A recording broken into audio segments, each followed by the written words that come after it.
Adventurers, welcome to our glorious Ashes of Creation June development update. We hope everyone has been well and safe. Woo! I keep always saying this every month. It is crazy how quickly everything goes by. We're almost halfway through the year. We only like a month away from phase 3. So it is a wild time for us here over at Intrepid. But of course, I am Margaret Crone, your director of communications, and with me, as always, is Stephen Sharif, our creative director. How are you feeling today, Stephen? I am ready to go. I parachuted into this call 30 seconds before we went live. Kyle was sweating. He's like, you guys see him?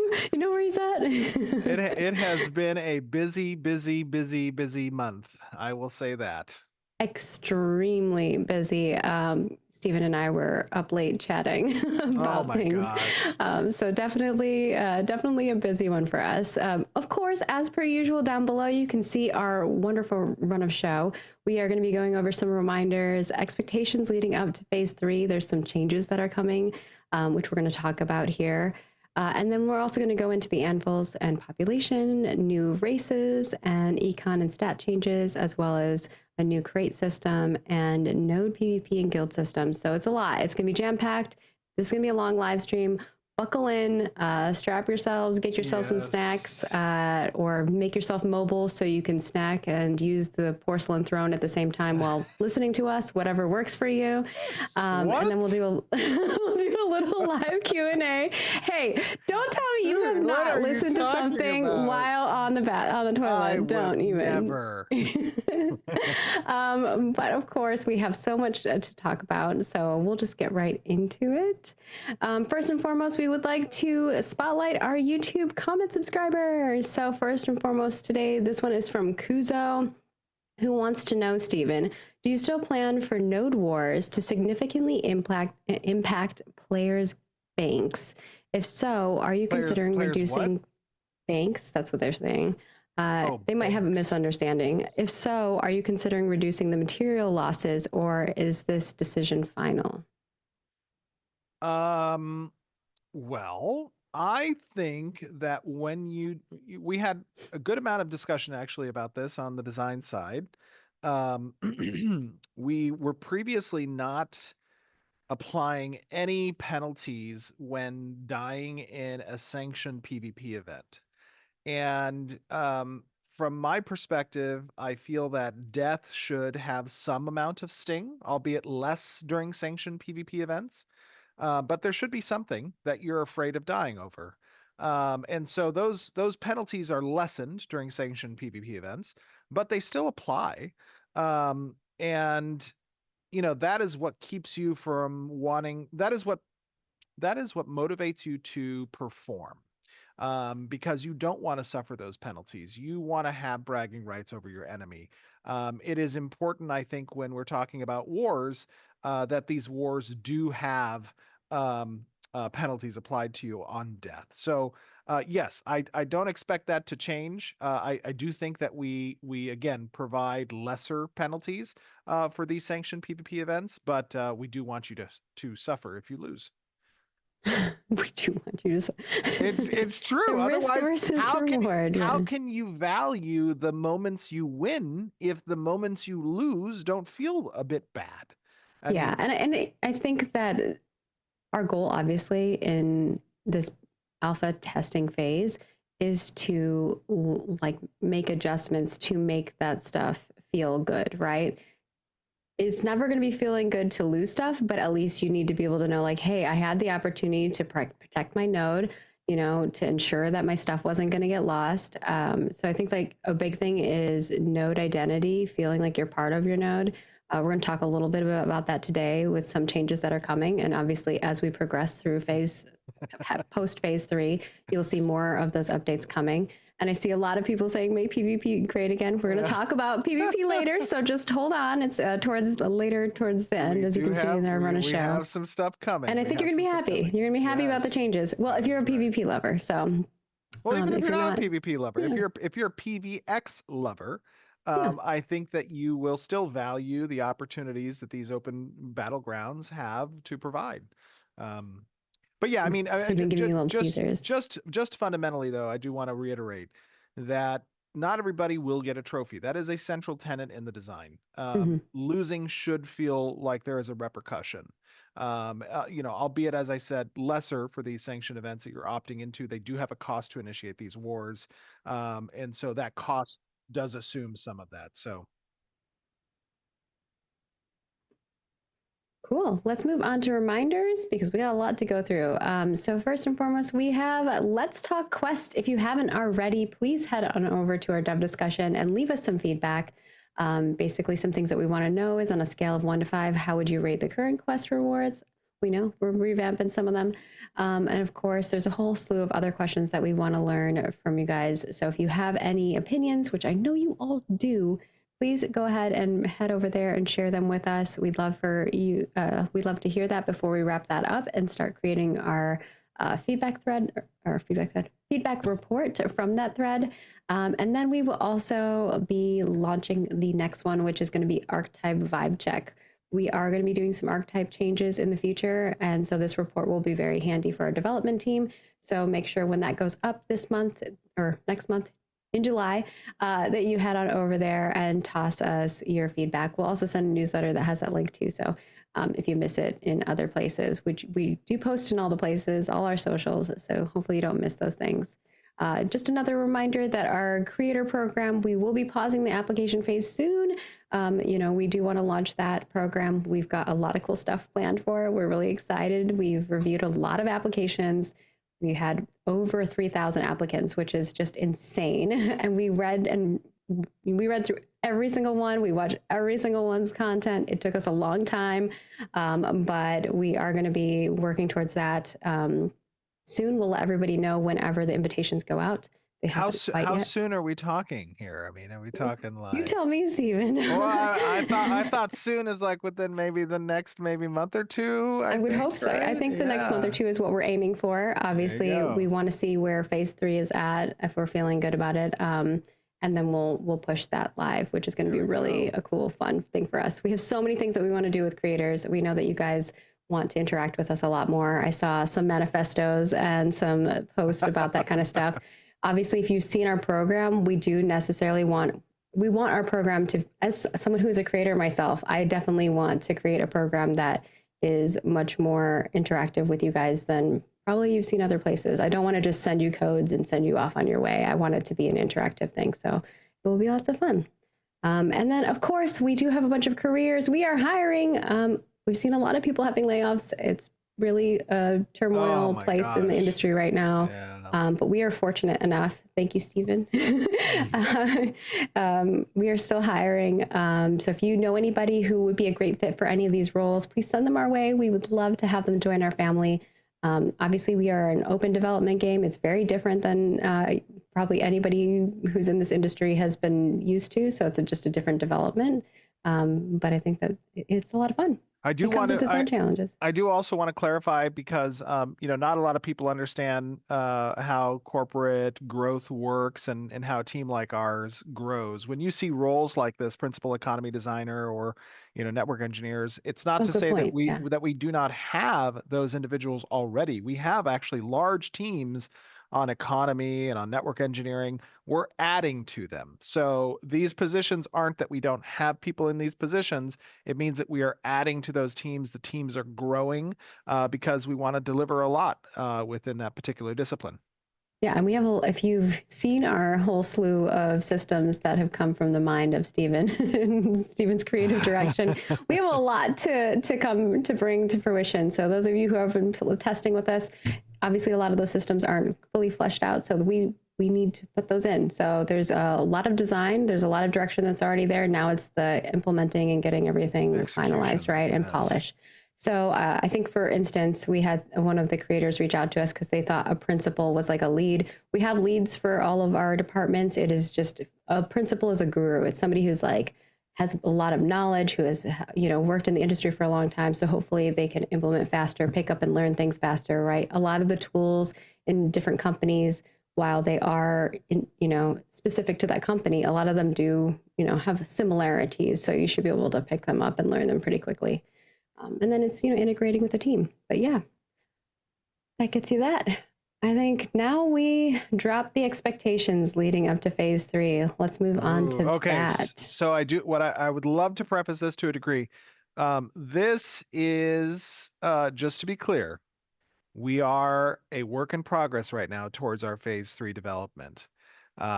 Anytime you develop something new in software, it can come with bugs. It can come with unexpected um, issues that you did not anticipate.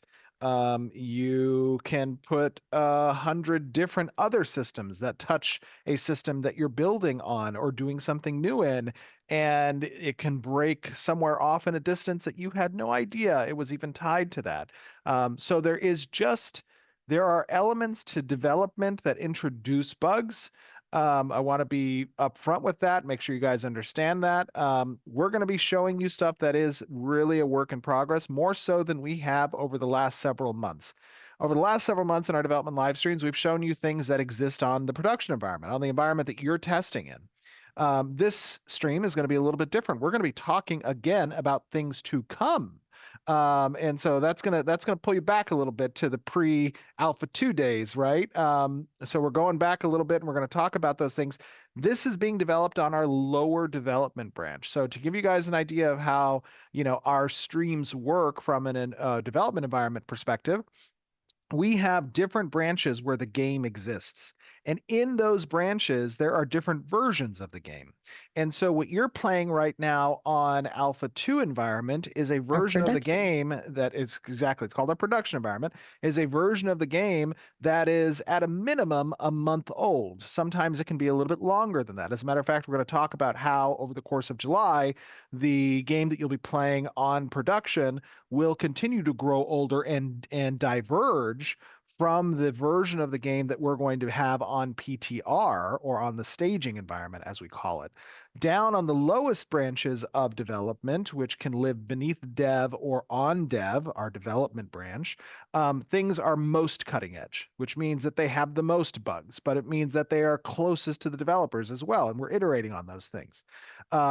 July is going to be a fun month. We're going to have some exciting discussion points here that Margaret has prepared for us to go through. Yeah. But I want you to keep in mind, this is going to be a little bit different than what you've seen over the last 6 months with regards to completion, polish, bugs. It's going to be more bleeding edge. So be aware Yeah. of that. We're showing you stuff a little bit more sneak peeks versus what you already have access to. Is my mic low? They say my mic is low. I don't know. Yeah, they say your mic is low. I'm moving away from my mic so that hopefully I'm less loud. So let me know. I'll And work on that. I'll give you guys a little teaser. I believe 5.6 just landed on our dev branch, finalized today. We had some lower branches that it was being tested on, and we were doing some making sure that it was good. So it's pretty exciting stuff on our side on development that you guys don't see until later down the line. So it's pretty cool.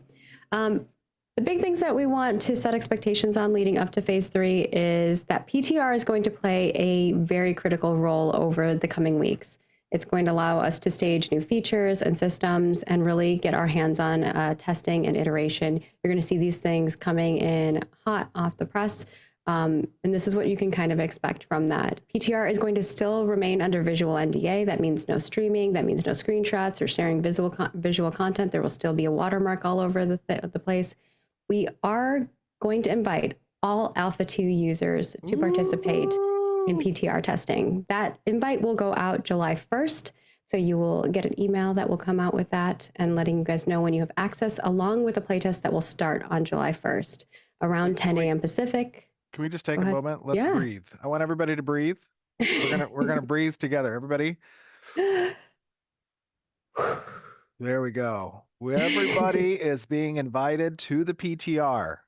Okay, that means there is some responsibility now with being a member of the PTR. And that responsibility is that the PTR is under visual NDA. You cannot Say it with stream us. it. Visual NDA. You cannot show it. If you do, your account will be forever banned and thrown into a dumpster and lit on fire. So don't do it. We want to make sure that we can feel comfortable with our testing group, where the broader audience who doesn't know about the game's development, who doesn't understand things are a work in progress, We are far more comfortable with testing on PTR, especially over the next month as we prepare for the phase 3 release. We want to get you guys in there and testing. Margaret and the community team has put together a really fun testing schedule where we're going to be focusing in on a lot of this new content, a lot of these new features. There's going to be some contests as part of your testing groups that we're going to talk about, rewards that you can win. Margaret's going to get into all that stuff. It's going to be a fun time. I'm not going to go into all the details of that here, but yeah, we'll go over it. I do have it as a segment. Steven's skipping ahead. Oh, I'm so sorry. I just want to make sure that he's getting excited. There's a lot of fun shit. Don't fuck it up. Okay, make sure you do not. And we're not. Yeah, yes. I'll go into the event stuff a little later in here, but those will be for both for the Alpha 2 Shoal Realm as well. We're going to do some stuff over there as well as PTR. So whether you're playing on either, we will be doing those. But I'll go into that in a little bit here. From July 1st through July 11th on the PTR, we'll have very specific days that things will be open and during specific hours. So we will let you know what we're testing, what we're looking for during the periods of time. From July 14th through August 3rd, the PTR will be up 24/7 other than when we have downtime. This is to prepare us for our 24/7 uptime for phase 3. And it's going to allow us to get in some soak testing that we need. It's going to be a big thing for us. So again, like Steven said, with great, power comes great responsibility. That's right. So please don't make us regret it. But we do feel that it's going to allow us to have the best chance of making phase 3 a really big, impactful moment. And your experience on PTR is going to be closer to the experience of a tester than Alpha 2 has been historically. So Alpha 2 has been a persistent environment where you get to work on your character over a period of time. It emulates a normal progression for a game.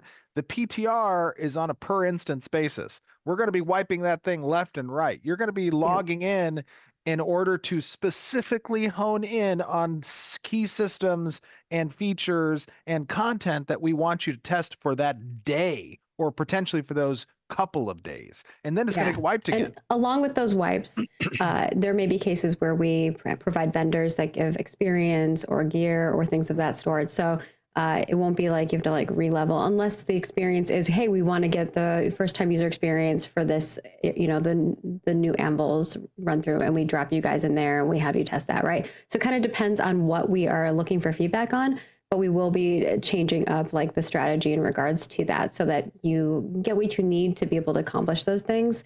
And those will come along with some of the events that we're going to be running that are going to coincide along with what we're looking for feedback. And some of those events will also provide some fun rewards, nothing that's power giving, but maybe cosmetic oriented or other things of that sort. So, or, cool mounts, things like that on the prod, or the Alpha 2 realms that you get access to. So just bear with us. We'll share more information about that. We may also have some bonus PTR sessions that we may need help with that will come online really hot and quick.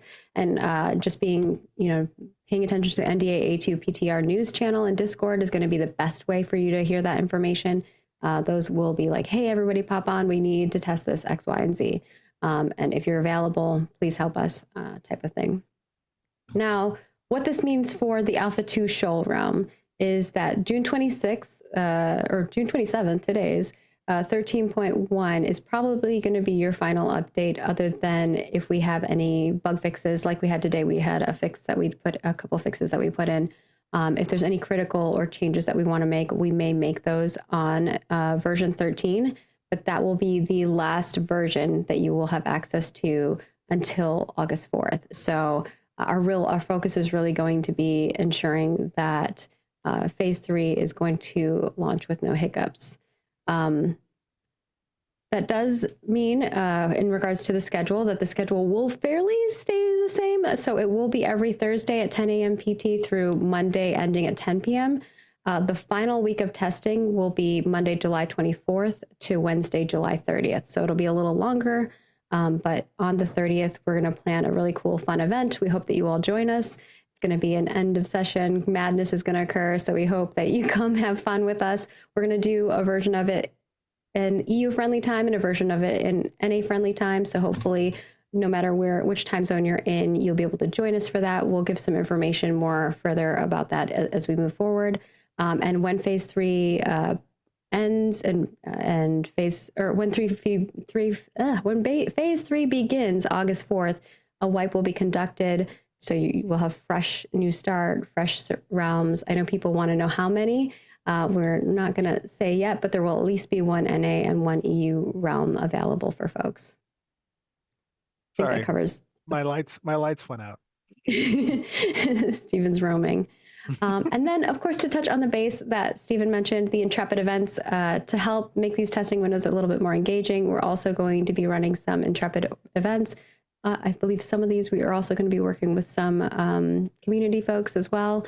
But on Alpha 2 Shoal, we'll be running some events over weekends. So hopefully you guys will be able to join us there. And then on the PTR realm, those will be during the PTR dates, depending on what content is being implemented. We'll have tests that will be specific towards those. And some of them will have contests and rewards that will, or leaderboards or things like that, that we'll be sharing. So we hope that you guys will come join these activities and help us gather data with bugs and feedback. There may be also surveys that we send out that we'd like feedback on. So please fill those out as those come up. We'll have a FAQ that will go over a bunch of stuff. I believe we're going to publish that on Monday, so give us a little time. We have that prepped, but we want to see if there's any additional questions that come up that we're like, ooh, we missed that. We'll make sure that's in our FAQ. But it'll go over how you update PTR, because it is two different places, but you update them on the same launcher. Reminder that you can't stream or record, why the NDA is in place, what to do if you're a content creator, and all of that jazz. So I think it covers that. Exciting. Seems like people understand. But if you have any other questions for us, let us know. We'll try to make sure that those things are covered in our FAQ. Remember that not everybody tunes in and not everybody watches the stream and not everybody engages with the development in the way that you, our audience here today, does. So when you see people on the Reddits or on the YouTubes, by all means, inform them of what you have learned here today. Participate in conversation. Content creators, you are our megaphone. You get to extend this information out to your audience as well.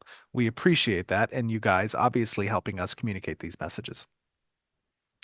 Very much so. It is extremely helpful. And just answering questions for players as a whole, like, it is super helpful. Obviously, we try to be in all the spaces. If you join us on all of them, you'll see like our community and social team is everywhere. We try our best to be everywhere. Steven sometimes pops in, but we do our best to try to answer questions and be as active as we can. I know there's some people who want us to be even more active, but we're doing our best. We also have other things that we're doing that, you know, behind the scenes, like some of the event planning things that we're working towards, copywriting that we do. There's a bunch of articles that will be coming over the next few weeks as well, and post phase 3. But basically leading up to phase 3 and post phase 3, you're going to see a lot more community events. You're going to see a lot more direction in testing and what we want tested and what those things are, what is coming up and what we're wanting you guys to focus on. We do some of that through our dev discussions and other places, but we're going to make it a little bit, we're going to try to make it as clear as possible what we're trying to get out of every test. So we appreciate you all being here with us on this journey. And I do want to say, I'm sorry, one other thing. I do want to say that I will be doing a few interviews over the course of probably the next month or so as we grow closer to phase 3. I know that I'll be doing it with Chibi Bree. Is that right? What's the name of this? It's what's the name of their tavern? You know, is it? Oh, the Golden Feather? The Golden Feather. I will be doing an interview at some point in the next month or so with the Golden Feather, and I will also be doing an interview with the doctor, the Copium Clinic, I believe. So feel free to tune into those. There'll be some messaging about that on our platforms as well as on theirs in the coming month. Awesome. With that, we're going to move on to the anvils and population goodness that we were working through.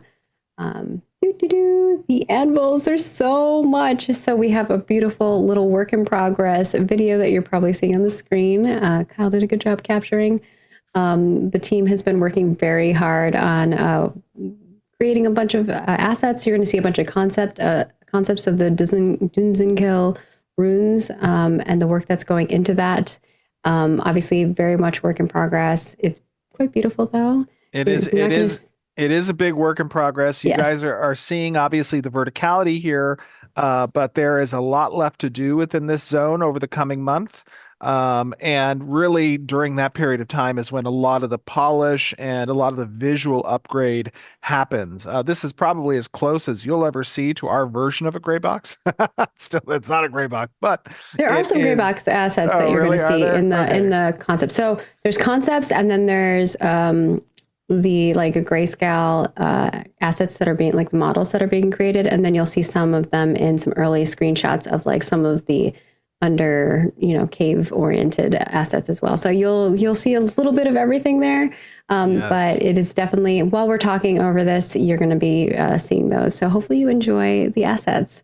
But those of you who don't know, I'll go into a little bit about the anvils, but I don't know, Stephen, if you want to start with the experience people have, or if we want to like lead into the lore first. What do you think? Ooh, I wasn't prepared. I have Okay. both. Okay, I have good. the lores first, but I want to know how you're feeling about Let's it. let's do the lore first. Let's do that. Okay. So there are quite a few things here in the anvils. It is the stone-bound homeland, right? The ancestral stronghold of the Dunsinkel, a nation hallowed from the bones of a mountain range, where stone obeyed will and history runs deep. So this is pretty much a mountainous area. Obviously, we don't have all the mountains created, so we couldn't show you all of the imagery of that. It's very mountainous. And so I know actually, right now it looks like the Riverlands, but it is not. That's why yes, Stephen was like, "This isn't done." We wanted to plaster work in progress there. just to be clear, we have Vu, one of our glorious artists, working on our mountains. And actually, those mountains are not just going to be placed within the anvils that you're not seeing right now. You saw one mountain there, but it is actually not painted yet. You probably saw a giant green mountain. But we actually are going to be replacing the mountains along the perimeter of the Riverlands area, which were only temporary to begin with. And so, as part of Phase 3, you will actually see real beautiful mountains along the perimeter of the Riverlands and throughout the other zones, and especially within the anvils. Of course, being the ancient home of the Dunsinkel dwarves, as Margaret said, there is a lot of space that is in the interior of these mountains. So even in the starting areas, when you log into the anvils, actually, one big thing that's going to be coming as part of Phase 3 is you will have now access to 2 starting locations. So the character creator flow is going to be a little bit different. You're going to have a background section when you make your character, and that background section is going to take into account a little bit of your personal character development arc. So you'll talk about like what your character did. You'll make some selections there on Sanctus, and then you will choose a starting portal that will either be in the anvils or in the Riverlands, and that will set your starting location. In the anvils, that interior that starting portal is within the mountain. So you're going to start out in that mountain, and it's going to be this vast cavernous space that all the players are going to be within. There's going to still be the 2 options for you to choose. One path that leads. Do you have the names of the? I know they recently actually changed them. I do. I don't have. I actually. I guess we're skipping back ahead to the starting. I'm so sorry. Process. No, it's good. So yeah, there'll be 2 kind of different starting quest lines, which is pretty cool that you can embark on, and each is going to take you through like a new player experience. Obviously, we want to kind of change the new player experience and the Lionhold experience as well. But you're going to see like the real changes here as like a start in the anvils. They are going to take you through receiving a crafting tutorial, node tutorial, and you'll meet a variety of new NPCs from Gatewatcher Stonebeard and Nahatu.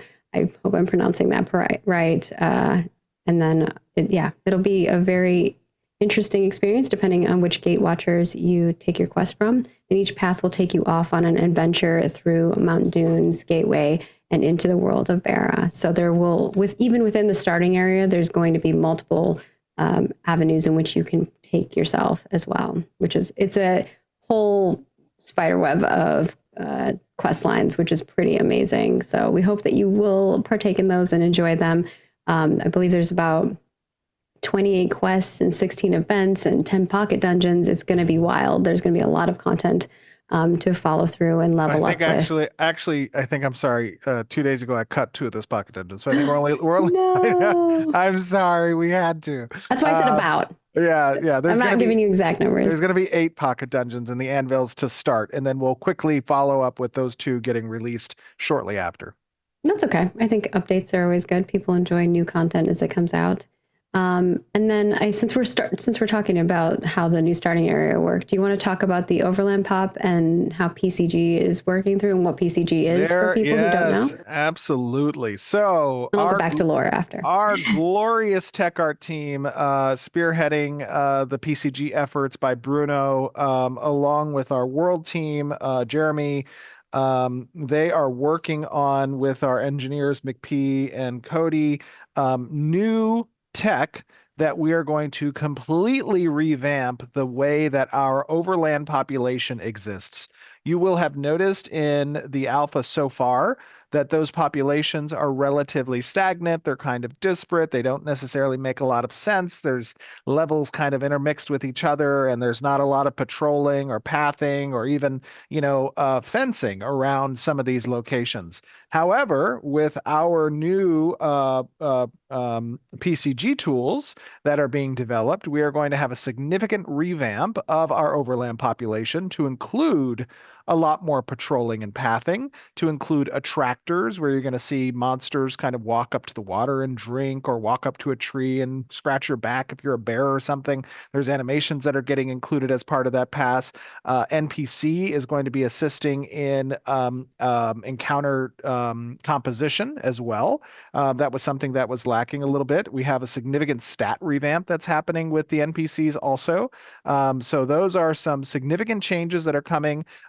You're going to follow some parameters, like, during the winter season, the bears spawn at the, in the lower sections of the world, the lower altitudes of the world. And during the summer, they are going to be higher up in altitude. So like there are elements of how our world population are changing based off of this PCG tech that is going to be a pretty significant change. Yeah, I know people have definitely wanted to see behavioral changes with our characters, so it will be an exciting time. So there's a lot happening with the Anvils and population as a whole in the world.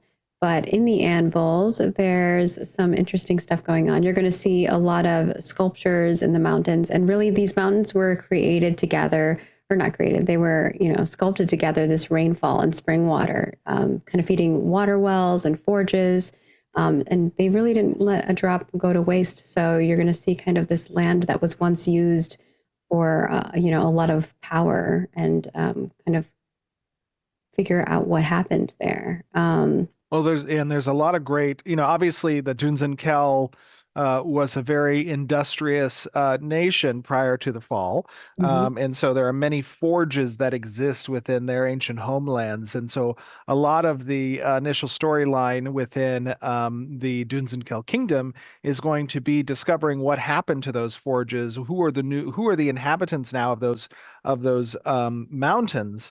And you'll find that many of the inhabitants are actually corrupted spirits that have been left to toil in agony. These dwarven spirits that you're going to interact with and discover different storylines with. A lot of fun stuff to have there. I did look up what the name of the 2 starting areas were. Bonfire and Hammerrest. It's right. Yes. Yep. Well done. No problem. Yeah. Thank you, Jeremy. I know. Okay, good. I was about to, but I opened up the Miro and I found it. Yeah. Bonfire and Hammerrest, we recently changed the names, but essentially one is going to be so when you enter in, one is going to be through the route of a river, kind of lazy river that you take out to the starting area. And then the other one is going to be on the opposite side of the mountain. So it's going to be fun. Yeah. And to go along those lines of what Stephen was talking about, there's, these automated forges and ancient wheels that kind of were turning stone, and now they've been they're They used to be this, these things of honor, and now they're being used as weapons of war and kind of chains of corruption. So it'll be interesting to see how Essence has affected them. Yeah, there's a whole bunch of conflict that is happening with them too. I think it's going to be interesting for you guys to see what that's like and maybe change what's happening there, or maybe you like it and you let it keep happening. I don't know. And the other thing to keep in mind also is that two of our new races align with this location as well, the Nakua and the Dunir. Perfect transition. Have we gone through all the assets, Kyle? I think we did, but I want to make sure so people get to see all the.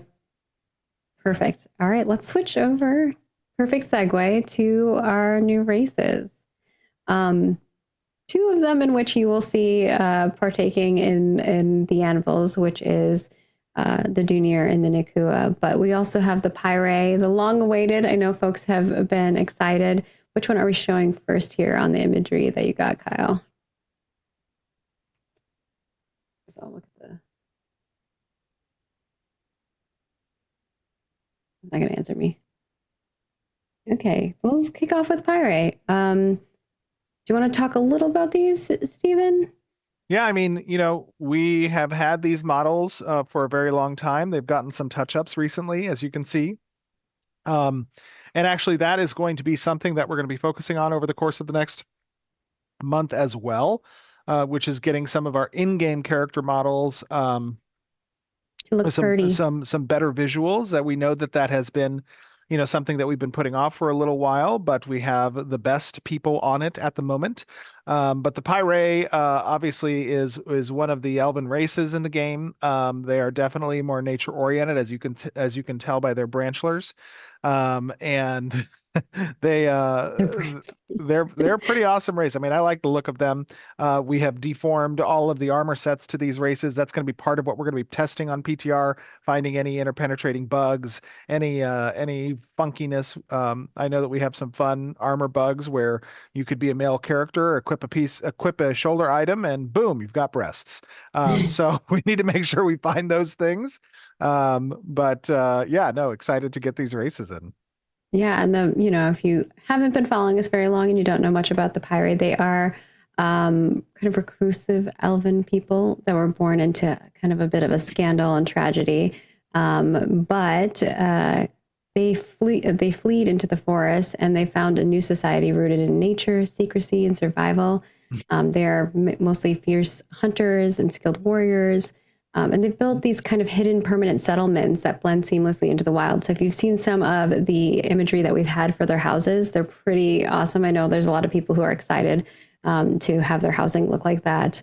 But through, though they were once isolated, now they're beginning to open up their lands, realizing that in order for them to endure here, they really do have to embrace the world beyond the trees and work together with the other races. So it's going to be interesting to see whenever their starting goodness comes to fruition. But obviously that is not going to be the focal point for this next update, but they will be coming, sneaking out of the woods, coming into the other lands. I liked seeing a few people in chat say, "Don't fix that bug." It's kind of a hidden Easter egg for some folks. Oh no.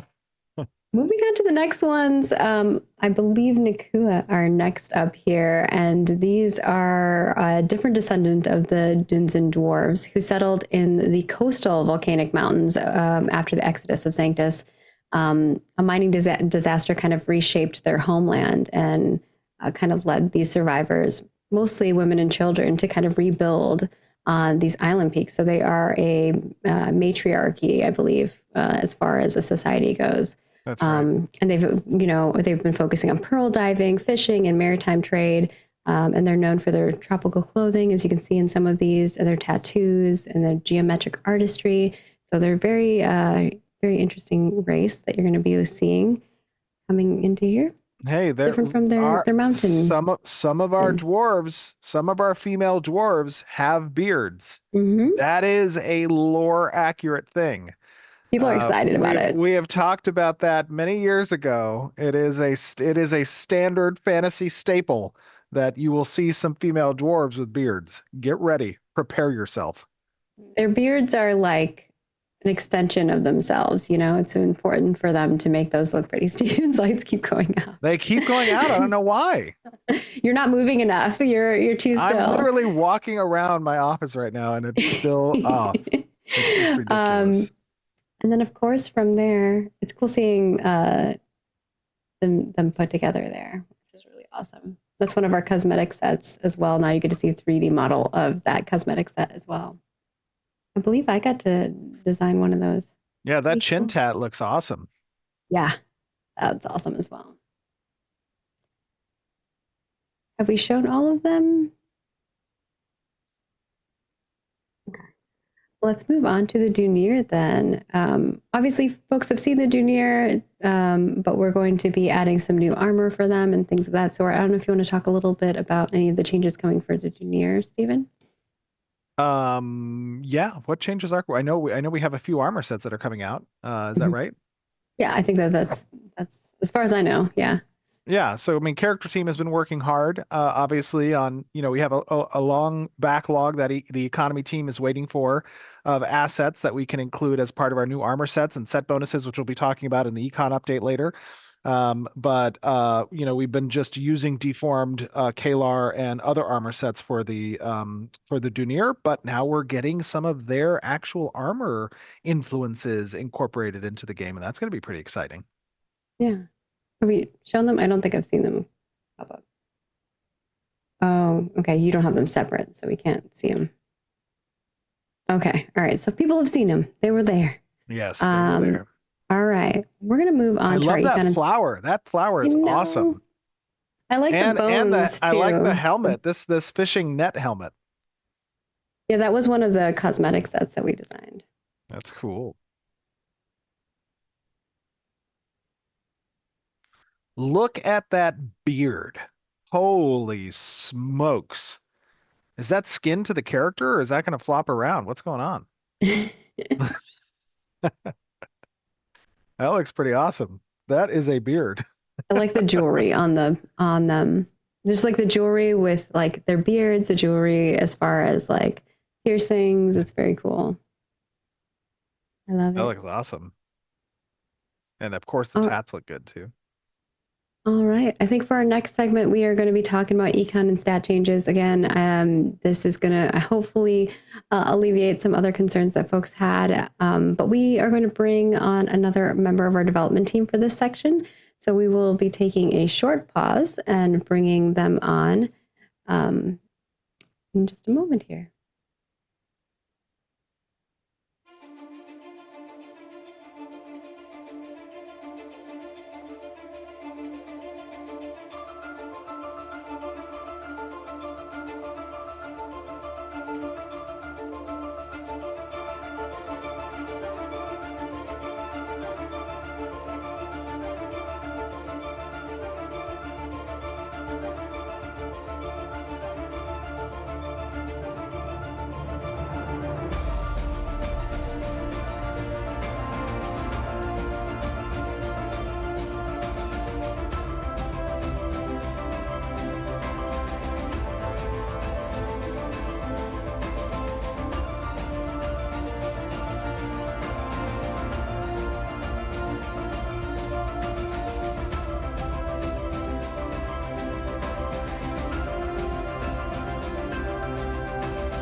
Welcome back. We are starting up our econ and stat changes segment of our live stream, and we brought on Corey. Thank you, Corey, for joining us again.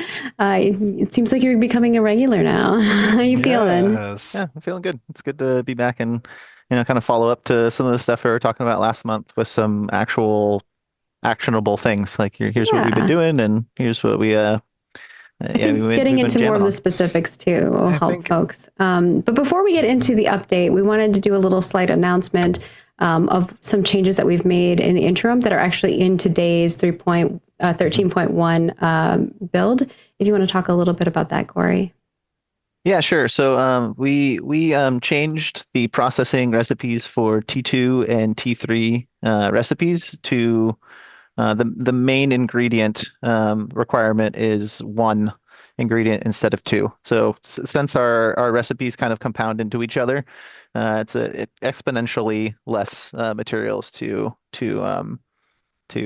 process all the way up to T3 now. I think. Go ahead, Steven. And Corey, I was just going to say, like, that is a measure that we're taking for the remainder of prod as it stands in July. But this is obviously going to undergo significant surgery as you've been working on over the last month that players are going to be seeing just comprehensively across the board. So I wouldn't read into it, you guys out there. We collected a lot of great data in May and June around those different quantity requirements that we did. I know for many it was painful, but we were able to collect that data, understand how the community interfaced with those different types of challenges of resource requirements. And now we're using that data to help inform how we want the economy to be revised for phase 3. Yeah, definitely. And at this point, right, like we're kind of pushing in those big changes as soon as we possibly can, right? And so what we really want now for people that are participating in 2.5 is we want you to craft a bunch of stuff. So if we can ease the effort in that a little bit, that allows us to get more data on some of the newer recipes that we had and the changes that we made going into 2.5 and over the last couple months. So should alleviate that, and we should be able to get more data on things that are being made. Absolutely. Can you move your camera down a little bit, Corey? We're seeing like just the corner of your face. Slouching. But of course, let's get into all the things like Steven had mentioned before. We've been utilizing a lot of the data that we've learned through the earlier phases of Alpha 2. And now we're going to be making some changes. So let's first talk over the crafting and recipe overhauls, if you want to talk about the pieces that we're going to be changing over that. Yeah, sure. Me, Steven? Yeah, Corey, you go. You're here. Brother. You're the one. I'm ready. You just tag me in if you need me. I'm good. Okay, no, we're good. I got everything listed there, though, so hopefully it's easy. No, I'm looking at it. Yeah. So the first thing that we're doing is we've added tiers of gear within our grades. So to be more specific about that, from level 1 and beyond, the standard gear recipes will use plentiful accessible resources. And so players will always be able to gear themselves. So what that means is that's our low tier. So for grade, this is going to confuse everyone because we changed the grade names. Oh, yeah, got to do all this stuff. That's okay, right. Yeah, so we're going to go into that as we get further along. Anything they're confused about, they'll speculate on. Which is perfect. Okay. We'll answer some. We'll answer. It'll get more clear as we get through it. Yeah. So right now we have 5 grades, 3 of which are accessible: novice, apprentice, and journeyman, which will now be known as initiate, adept, and radiant. Radiant. Thank you. So that's T1, T2, and T3. Within those grades, so the initiate grade is level 1 to 10. We'll have 3 tiers: a low tier, a mid tier, and a high tier. And as we're doing right now with gear, right, everything within the tier is within that level scale. So you can have level 1 scaled gear up to level 10 scaled gear.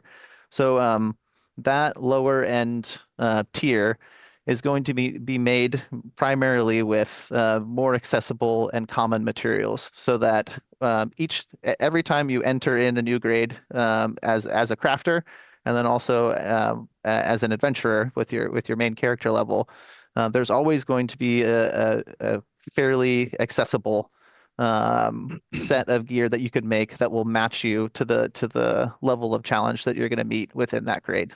Yeah. So to be clear, we're not, when we talk about these new names for the grades of gear, these are not in reference to your profession levels. The profession levels are still journeyman and the existing names that we have previously. However, with the gear grades, what we have is a distinguishment, as you said, between low, mid, and high tier types of gear within the grade. So each grade, level 1 through 10 or level 11 through 20, will have low, mid, and high tier items. The low tier items are always going to be the most accessible. These are going to be granted sometimes through quests or drops. They're going to be the most abundant materials that can be acquired in the world. So they're not going to be having to find a lot of rare materials like the copper dilemmas that we had. These are going to be relatively in par with your leveling process, but they will not be the best in that grade. The ones that are mid or high tier within that grade, they will have more requirements on rarer materials, which will require more effort on the behalf of the crafters to acquire those things either through trade, through acquisition of gathering, whatever, in processing that takes into account purchasing unique reagents from the vendors that have to be unlocked through the progression of the world state and node advancement and certain building types in order to craft those mid or high tier gear.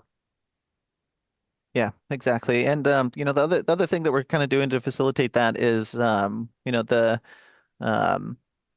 the different types of resources and stuff are kind of separated into these different buckets of types. Like a common resource might be something like, snowdrops, daffodils, oak trees, ash trees that are kind of found all over the place and are kind of easier to get. And then something like a giant bluebell or tin or iron might be in a bucket that's an uncommon resource or a rare resource.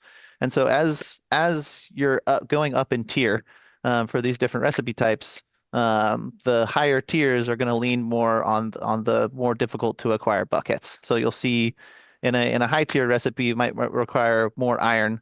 And a low tier recipe might require more of the oak and the ash. That's not to say Exactly. that another kind of important part to that is that we want to make sure that the low end materials are always relevant. So we don't want people, obviously everyone wants to be in the high tier, high grade gear. So what we don't want is for the mid and the low end materials to just be worthless and useless, right? So what we're going to do there is as you go up in the tiers, you're still going to require those common resources. It's just the ratio at which they're required is going to change. So you'll, as Stephen was saying earlier, you'll lean much more into needing the iron or the tin or the rubidium and less of the oak and the snowdrops, but there still will be a requirement there. And that Exactly. should give people people that are going and just like harvesting a whole bunch of flowers and people that are going out and just searching for, that legendary rubidium. Both of them will have kind of their own individual markets that's supported through all of our recipes. So, Absolutely. And of course, this is obviously a discussion that we're having. We don't have visual aids here, but we will be testing this with you on PTR. yeah. And this is going to be a big part of PTR testing is a lot of these economy changes that Corey and Mike and Chantel and Rhett have been working on, because it is a comprehensive overhaul. It is a very big iteration on the previous paradigm of the economy and crafting as a whole. Yep. Yeah. Yeah, Cool. I think that sort of covers what we're planning to do with the recipes. Yeah. Yeah, I think especially when we talk about the intersection of how also we're tying in some of the changes around nodes and the construction Yeah. of buildings and the access to these stations and the requirements of the recipes and that intersection between player achievement, which is materials and recipe, and community achievement, which is construction of buildings and advancement of nodes. Those two things are what are required to unlock that significant progression. So you'll have easy access to low tier items within a grade, but you will require personal achievement and community achievement to progress further into those mid and high tier items within the grade. Yeah, and I think later on we're going to have some other guests on. They're going to be talking about what some of those service building changes are going to be, and We kind of discussed beforehand them elaborating more on how the grades and the low, medium, and high tiers will kind of mesh with those changes. So yeah.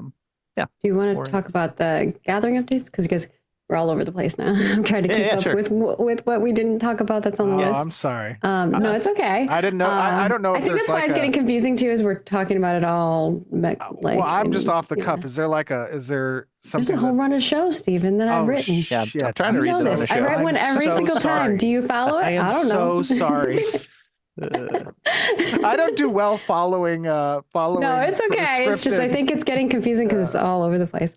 But we will also be writing an article about this whenever these updates come out. We'll have some visual aids with those too, so hopefully it makes it a little bit more clear. But we're going to have the article launch when this stuff is in game, so it'll like coincide with it a little bit easier for you guys to follow along with.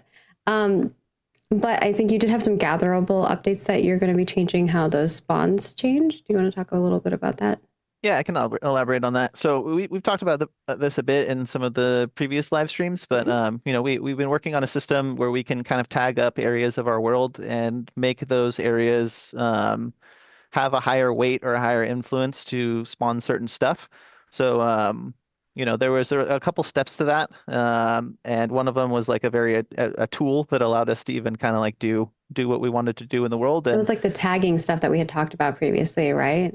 yeah, exactly. Yeah. So, the example of that is like now we could make, metal and gems spawn in caves more often, and we can do the thing where, we want Weeping Willow to be, closer to fresh water, and we want, high elevation trees to spawn more often than high elevation trees. So, you won't be seeing a random Western larch in the center of Lionhold anymore, right? So this is, it's making our environment artists super happy because we can kind of respect the rules and the look of the world that we're trying to create. And it should also, be helpful for players that are paying attention while they're gathering and seeing trends and patterns. And learning stuff about the world. They can learn things from NPCs where they can either through quest or paying attention to some dialogue from an NPC, kind of figure out where things are more likely to be. That should drive traffic to specific areas and a little bit of conflict and friction. So we're pretty excited about that actually coming to fruition. So. Yeah, I know that's something that even on the econ design side, you guys have access to paint those areas across the world so that, with the PCG tech, that there's going to be now a lot more rhyme and reason to where these resources are placed and how players engage with them. That's going to feel more natural and is going to make more sense, I think, and that's going to be a lot of fun.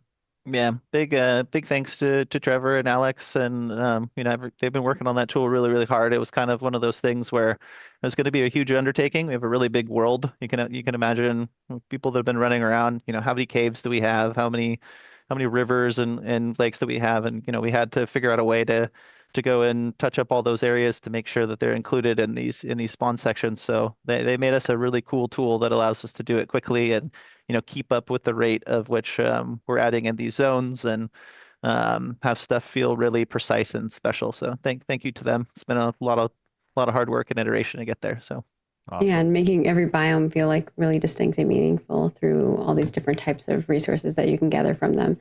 And then those feeding into the crafting and recipes, which we talked about earlier, to make it more clear, like the lower tier things being a little bit easier to get because those resources are plentiful in a lot of spaces. And then the more powerful those things are, the harder it is to attain those items or those resources, whether that's through creatures or gatherables. And then the other side of it is there may also be vendor reagents or drops from specific mobs and items found only in certain regions that then fuel like those more powerful things. So that's kind of like a recap of what we talked about earlier, but in a more simplified means. Thank you.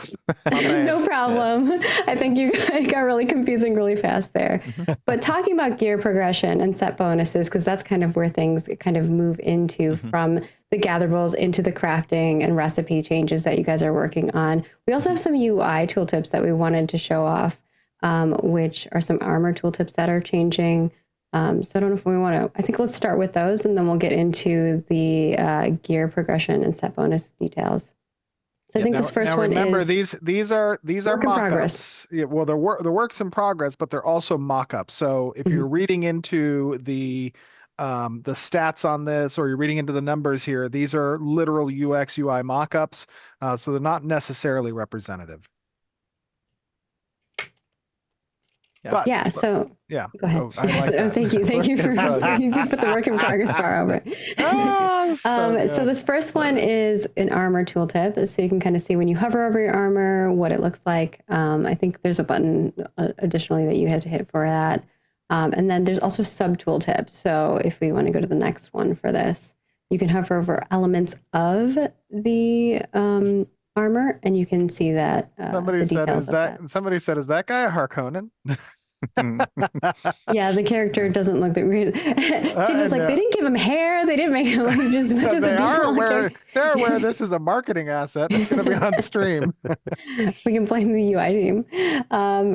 Then let's move on to the weapon tooltip so people can see the version of those.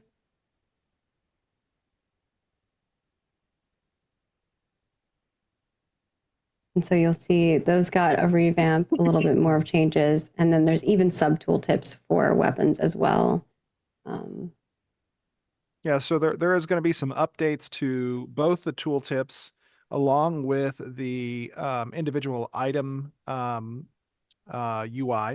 so that we're accentuating more of the key stats for a particular item. We are kind of clearing up some of that illegibility that existed previously with the work in progress designs.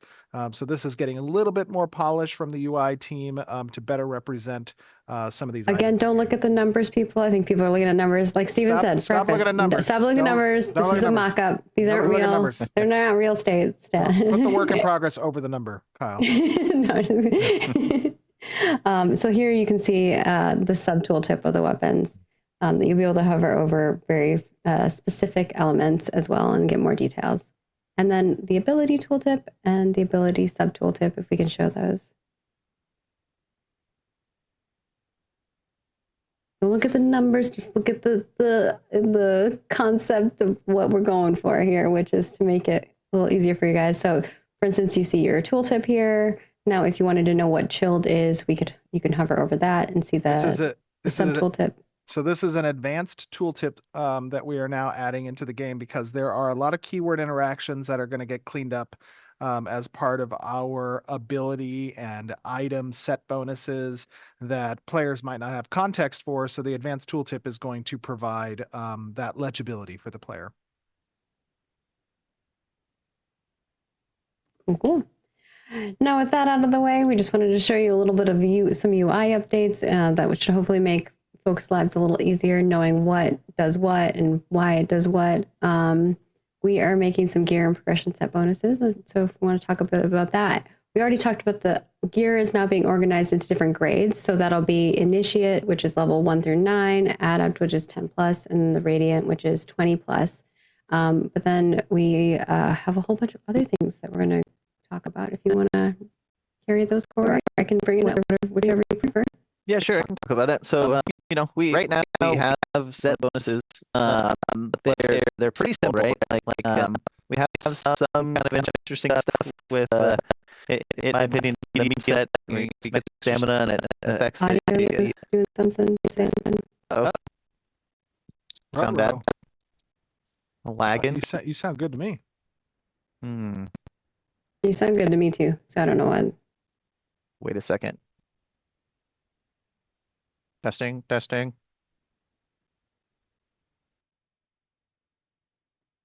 The audio gremlins have come back. I blame Kyle. He's taken over the live stream run. We're saved. We're saved. Okay, we're saved. Cool. Okay, it's fixed. Awesome. Thank you. Sorry, go ahead, Corey. I didn't mean to interrupt you, but if no one can hear you. I think I was interrupting myself, sounding like a weird robot or something. We have some set bonuses in the game now. They start at 2 pieces and they go all the way up to 8 pieces. They're mostly just kind of some static stats that kind of stack on top of what you already get from the pieces. And as the rarity goes up, those stats gets better. And that's something that we like, but we don't think that it's good enough. So we're working towards being able to have stat buffs. active effects like abilities and procs, something that players are more accustomed to from our set bonuses that can make those, the Carfin set and the Befallen Forge set and, the sets that you collect from the various biomes feel like they're doing something that's actually going to, affect your build and your play style. So And something that's obviously, the higher the tier of the set, the better, like the more powerful that set bonus is going to be. If it's like a lower tier set, then it's probably not going to be as much. And the set bonuses can build from like 2 pieces all the way up to 8 pieces. So there's going to be a lot of variety in what options you have based on the amount of set or amount of items you have. Well, we're also going to be bringing in some designs that now utilize active effects and proc effects as well as part of those set bonuses. And I think that's going to be a key distinguisher between the stat benefits you get from the piece of gear and the bonuses you get from the set itself. That's going to make those sets distinct. And those active effects or proc effects are going to relate to the theme of the set as well. Right? So you may have like a fire themed set that's going to have proc effects that relate to some type of fire effect or an active ability that relate to that to give a bit more identity to the set as well. All right. And I think that covers kind of the gear and progression goodness. I think sorry, one more little thing that I'm specifically excited about. The thing that's cool about getting this for our set bonuses is that it unlocks it for kind of other things too. So we can make trinkets from other games and clicky items that do kind of certain cool little abilities. So and then also one thing that I kind of saw someone ask about is whether or not you can like mix and match the sets. And yes, for sure you can. That's sort of intended, right? Like 2-piece from one set and a 4-piece from another. And you just won't get all the benefits. You'll only get the 2 set bonus. Yeah, like exactly. If you have 2, you'll only get the bonuses for having 2 of that set. But you can mix and match, Yeah, you technically you could have up to 4 2-piece bonuses if you wanted, if you mix and match the different pieces and didn't have any slot overlap. So we're really excited to kind of like put those out there and see what builds players make and what feedback we get on them. So and the more powerful the set, the like harder it's going to be achieved to get that. So that may require you to like be getting those elements from different crafters and putting things together and making it more monumentous for those big pieces. Yeah, exactly. Now moving on to drops and vendors and quest rewards. I know that economy doesn't end with just crafting and those goodness. There's also a whole slew of other things. Economy is big. It touches many things and many pieces, and Corey and their team have to work together with all the other teams, right? It's narrative, it's world. It's not just, them creating a bunch of items and placing it in the world and hoping it works. So do you want to talk about a little bit over what changes are happening with drops and vendors and quest rewards, Corey? Yeah, sure. So our mobs, we kind of did some different tuning knobs with the rate of drops for mobs, right? They're significantly lower when the phase 2.5 started, and we've kind of like tuned them up and tuned them back down again. And we're starting to get to a place where we feel like we know what's feeling good, and we're also starting to feel like with the low, medium, and high tier, we know what type of challenging content we want players to be doing to try and get that gear. So, it might be drops being a little bit more plentiful with the low tier of a grade, so that players kind of have an intro to that level band within the grade, and they can kind of keep up with the power level demanded by the things that they're fighting and the content that they're doing, and kind of let that build them into the mid tier and then the high tier. And there's still going to be a possibility of getting the mid tier and the high tier geared from drops. You're just going to want to be doing kind of higher level and higher difficulty content within the grade. So if you're fighting 3 stars and 4-star level 29 mobs, your chances of getting lower rarity high tier gear is going to be better than fighting level 21. And I do want to remind people that our drop rates are still going to be very low for completed gear pieces, very low. because the primary method by which you want to acquire gear is going to be through the crafting community. So even though there will still be chances to drop that gear, and it will still be very low, the predominant gear that will drop from killing monsters is going to be the low tier gear. It will be rare that the mid tier, and very, very, very rare that the high tier would be dropped. And those will be from like 4 stars and bosses or named mobs predominantly if they do drop. So just to be clear. Yeah, exactly. And we'll be leaning kind of much more into reagents dropping that the crafters are going to need to be able to craft the gears of the various tiers. So you're not just grinding mob just for XP and glint, grinding mobs just for XP and glint at the chance at a drop to get you going, right? You're getting valuable reagents that the crafters are going to need and that you can sell for money to make that higher end gear. Exactly. So the next thing is the quest rewards. We did a little pass at some of our intro quests for 2.5 so that players could get some gear if they kind of follow the beginning quest line. That's something that we've always wanted to do, but we want to lean into it a bit more and make sure some of the new quests that are coming online and some of the older quests continue to be rewarding for the amount of time and effort that players are spending on them. So we're going to put some time and effort into that. And another thing that we have to help us facilitate being able to do that in a more user-friendly method is we're going to have some reward boxes.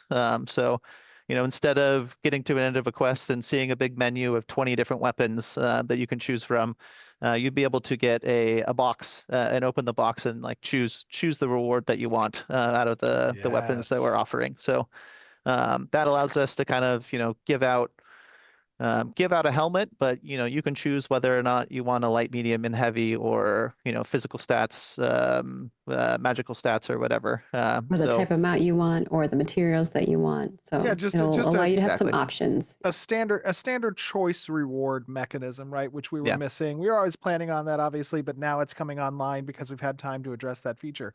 But in addition to the choice reward box, we are also going to be introducing some loot boxes as well through drops and or through node currency. So you go and you do a commission, you get some node currency, or you get a loot box and you roll the dice. It's a mob in a box. You don't buy these loot boxes. These aren't something we're selling in a shop. They're just in the game that you get to roll and see what you get.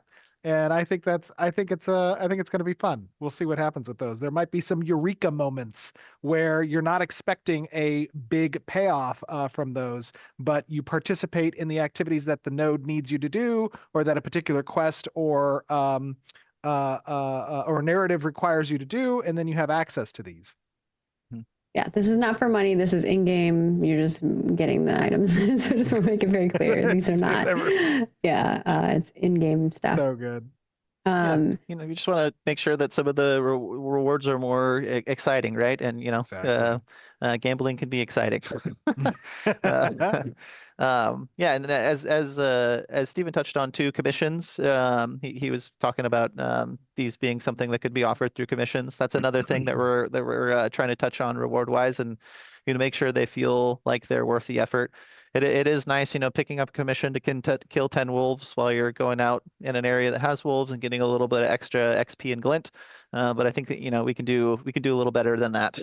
So we're working on making those commissions feel like they're more worth your time. And last but not least, the vendors. Yeah, vendors. Vendors are kind of in that same realm with everything else, right? We want to have vendors that feel good to save your money up and check out. And we also want vendors to feel like it's rewarding when you put up a whole bunch of time and effort into your node, and you get new vendors. And so we're looking at vendors selling the low tier of the grade as they unlock, and giving some starter options for players to purchase. We're also looking at vendors offering special stuff for citizens, and for Yes. players that are engaging with citizen and node activities, getting that node currency, and having way more rewarding options for players to spend that currency, and rewards for participating in node activities, so It, that it people it also, go ahead. no, I was just going to say it also creates a citizen-based economy, right? Where, you're going to need to either know someone or that individual who has established reputation to access those vendors, and then the vendor tables will have an edge on the market to some degree based off of their node choice. So it makes that node choice a little bit more relevant.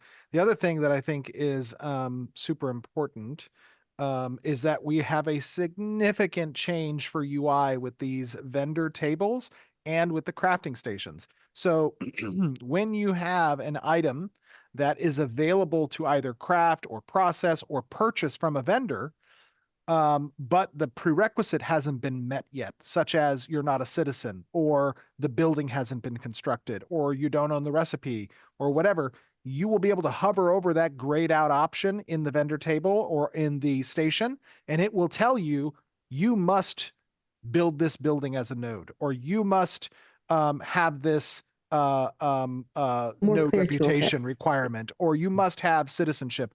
So that way, one of the things I've noticed over the course of the last 6 months in playing in alpha is that, a lot of players don't have cognizance over what they need to do in order to unlock certain things. And because we're adding some of these mechanisms that gate access to some of these things, we wanted to make sure that there was clear tooltips indicating what requirements must be done either from a personal achievement perspective or from a community achievement perspective. All right. Covered a lot of stuff here. Obviously, this is a step forward in creating a more interconnected, rewarding player economy. Economy is constantly going to be something that we're changing, similar to balance. We're going to have to make adjustments. So this probably won't be our last change that we're making, but hopefully it feels like these are changes that you all are going to like. We'll see how it plays out as we test through our PTR that's coming up here. Whether you're a crafter, adventurer, or somewhere in between, we hope that this feels like you're getting some impactful choices more than you ever have before. And of course, I'd love to ask a question in chat while we go over some other stuff is, what's your favorite type of gear to chase? Do you prefer crafted sets, dungeon drops, or quest rewards? Let us know in the chat. And if you're watching over on YouTube, you can leave us a comment whenever we have this uploaded over there. But we're also going to talk a little bit about some new weapons that are coming. So I know a lot of folks are really excited. These are the 5 new weapons that I believe will be launching with Phase 3. This is the Rapier. This is kind of your lightning fast, built for finesse, fighters who like to keep things stylish and sharp. You have your one-handed axe. This is kind of brutal up close choice. Your two-handed axe, which is big swings, big impact. Your two-handed mace, which is like that slower but devastating blows that kind of like shatter bones. And then your two-handed spear, which is like that versatile and tactical, like ranged thrust weapon. So you have a lot of new options that are coming in regards to new weapons. And those, of course, will have skill trees that you'll be able to level up and have fun with as well. And then we move into our stat changes. We have quite a few of these coming down the line as well. Do you want to cover those, Corey? Yeah, sure. Yeah, we're you've seen a lot of changes with our stats over the various tests, right? Numbers go up, numbers go down. We've been kind of looking at how how acquiring stats on your gear has felt, and trying to figure out a way to make it feel kind of more impactful, and also make more sense. So a part of that has been rebalancing the core attributes. Core attributes are stuff like strength and dexterity and intelligence for us. And make sure that the waterfall stats. So when you get 1 point of strength, there's a collection of waterfall stats like physical power and such. Damage. Yeah, critical damage that all sort of you get a bit of stats from that point of strength. And so we're taking a look at those pools and how much stats you actually get from them, and trying to make them kind of feel more impactful. And that goes for the waterfall stats as well. It also, there's also going to be a bit of redistricting how some of those waterfalls are informed. So right now, as Corey described, those core attributes, they waterfall into a number of those different Crit, substats. block, accuracy, Yeah, mitigation. Yeah. and right now, there has been some changes to identifying certain exotic waterfall stats that we want to preserve progression around until you achieve either a certain level or access to a certain itemization path. When previously they were, predominantly informed and by just leveling itself. So we're going to be changing a little bit of the ratio there, and that leads into, I think, the stat coefficients as well. Corey, if you want to chat about that.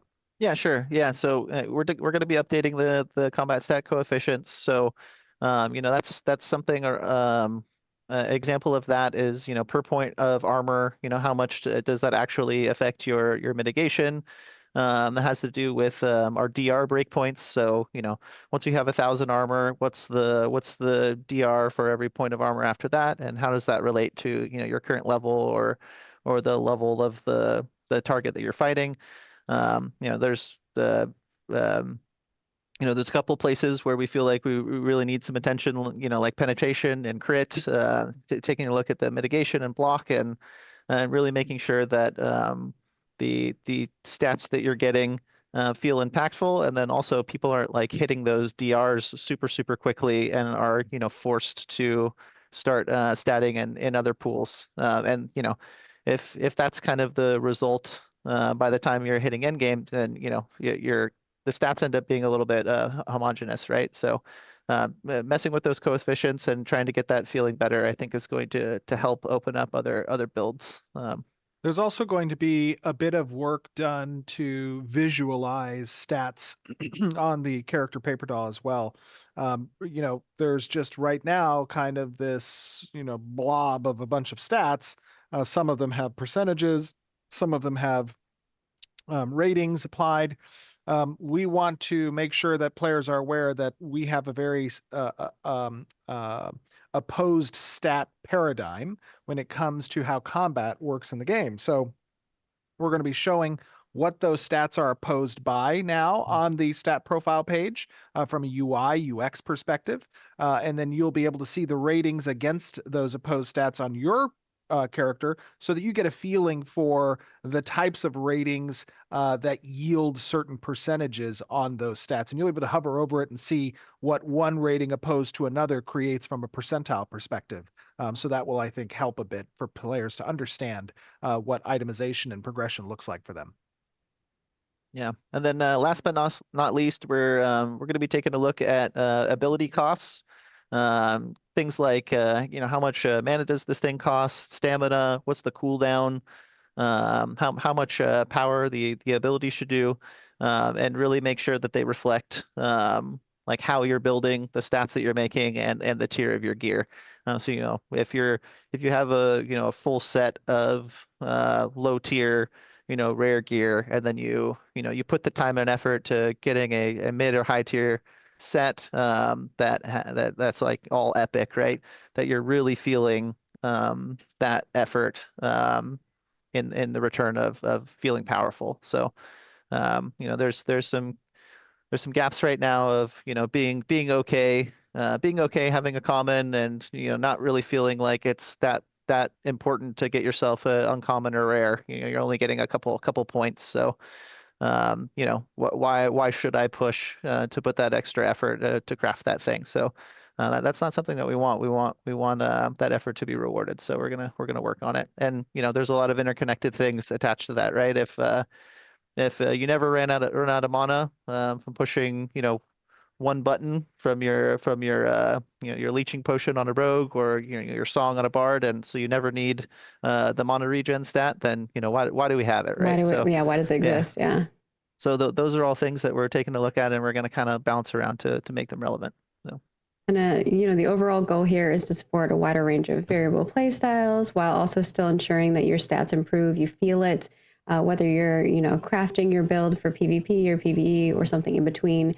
We want to make sure that you're being able to make decisions that feel impactful for what you're trying to do, and that those have some kind of strategy to them, right? Versus it's like, this is the only viable build, right?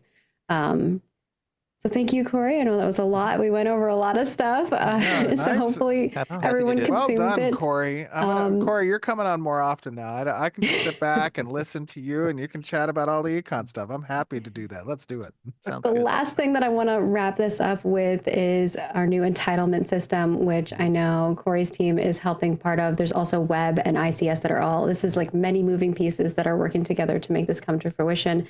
But what is the entitlement system? This is basically the early development implementation for cosmetics. So a lot of you have purchased cosmetics through either Kickstarter or through other means. You've seen some of these creatures and things in the world. We're going to be removing those as in-game items so people won't be able to attain them. You'll still see them as mobs and things like that in the world. That was the whole point of the process, was for us to be able to create creatures and things like that, but also still give the people who are supporting us in this development phase a little bit of that love as well. So what you can expect is there's going to be a selection of mounts and costumes to start us off. So this is mount cosmetics and costume cosmetics that will be available at the kickoff. Not all of them, just some of them. A lot of the ones that you've seen in game, those will be the ones that you are going to see. These are any exclusive variants for Kickstarters, package add-ons, etc. And these will be removed as in-game achievables. But again, like I said, you'll still see them as creatures and NPCs. You'll see the costumes on NPCs in the world and things like that. These items will be delivered directly to your character via in-game mail. They are soulbound, meaning that you cannot trade them. While the long-term plan is that you will select and choose which character receives your cosmetics, for now, all your characters will have them upon creation. So when you create your character, you will immediately have all of these items in-game in your mail. These will be cosmetics, so you will have to attain the item to be able to put the cosmetic on the cosmetic slot. The cosmetic slot will be in your character sheet. You'll see these 2 new cosmetic slots. There'll be one for costume that will override your look, and there will be one for your mount that will override the look of your mount. We'll be rolling out more entitlements over the course of phase 3. Who can't talk?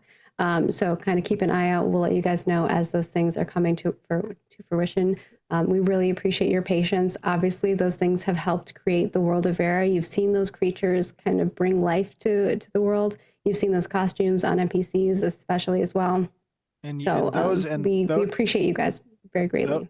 Those of you who purchased these during Kickstarter or during the pre-order packages, you helped bring those things to life in the game.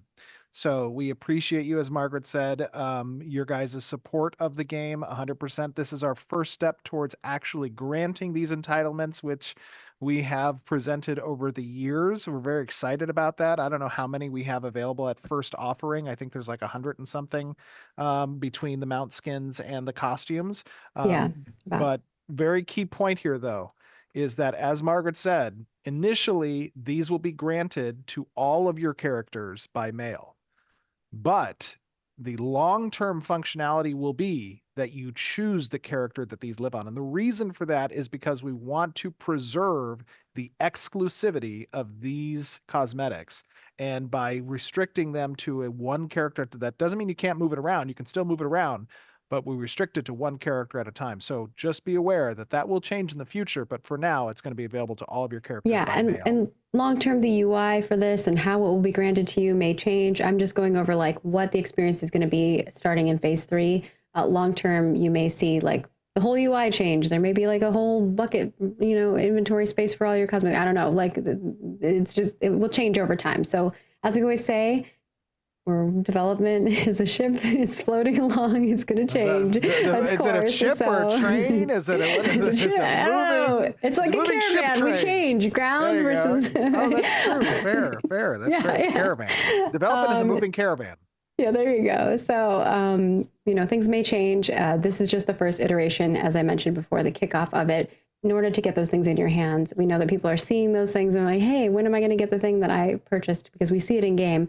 We're now starting to get those things into play. It is a lot of work on the back end side of things. Like I said, ICS Web and the designers are all working together. And of course, we have our artists who are creating amazing pieces of art and animators who are animating those things as well. So it is many moving pieces that goes to make these things come to fruition. So we appreciate you all. And with that, we're going to switch over to a crate system. We're going to say farewell to Corey. Thank you, Corey, for walking us through that. I know that was a lot of information. We're going to be bringing over some new folks, and we'll see you all in a minute shortly here. Yeah, see ya. Thank you.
Welcome back, everybody. We've got some new faces and a face that you've seen a few times.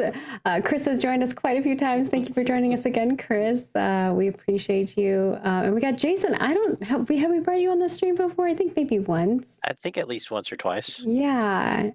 So welcome back as well. These are our wonderful people who are going to bring to life the crate system. But before we get into the crate system, we've got some more UI stuff for you. Again, like Stephen prefaced. Well, and just to give the audience who may not be familiar with Chris and Jason, Jason is one of our senior technical designers, and Chris is one of our lead systems designers. So welcome to both of you. Obviously, they are an integral component of on Jason's side, both the NPCs that you guys face. And on the system side, all things Node and all I feel like I talk to there. Chris all the time. I feel so bad for Chris. I'm so sorry. I'm just like, he's got fingers in all the pies. Yeah. Thank you, Stephen, for that. I appreciate it. No let's bring up the Caravan nameplate changes. So these are some changes that we're making. Obviously, these are mock-ups, so please don't come at us. This is work in progress, right? So the first one here is non-participant version.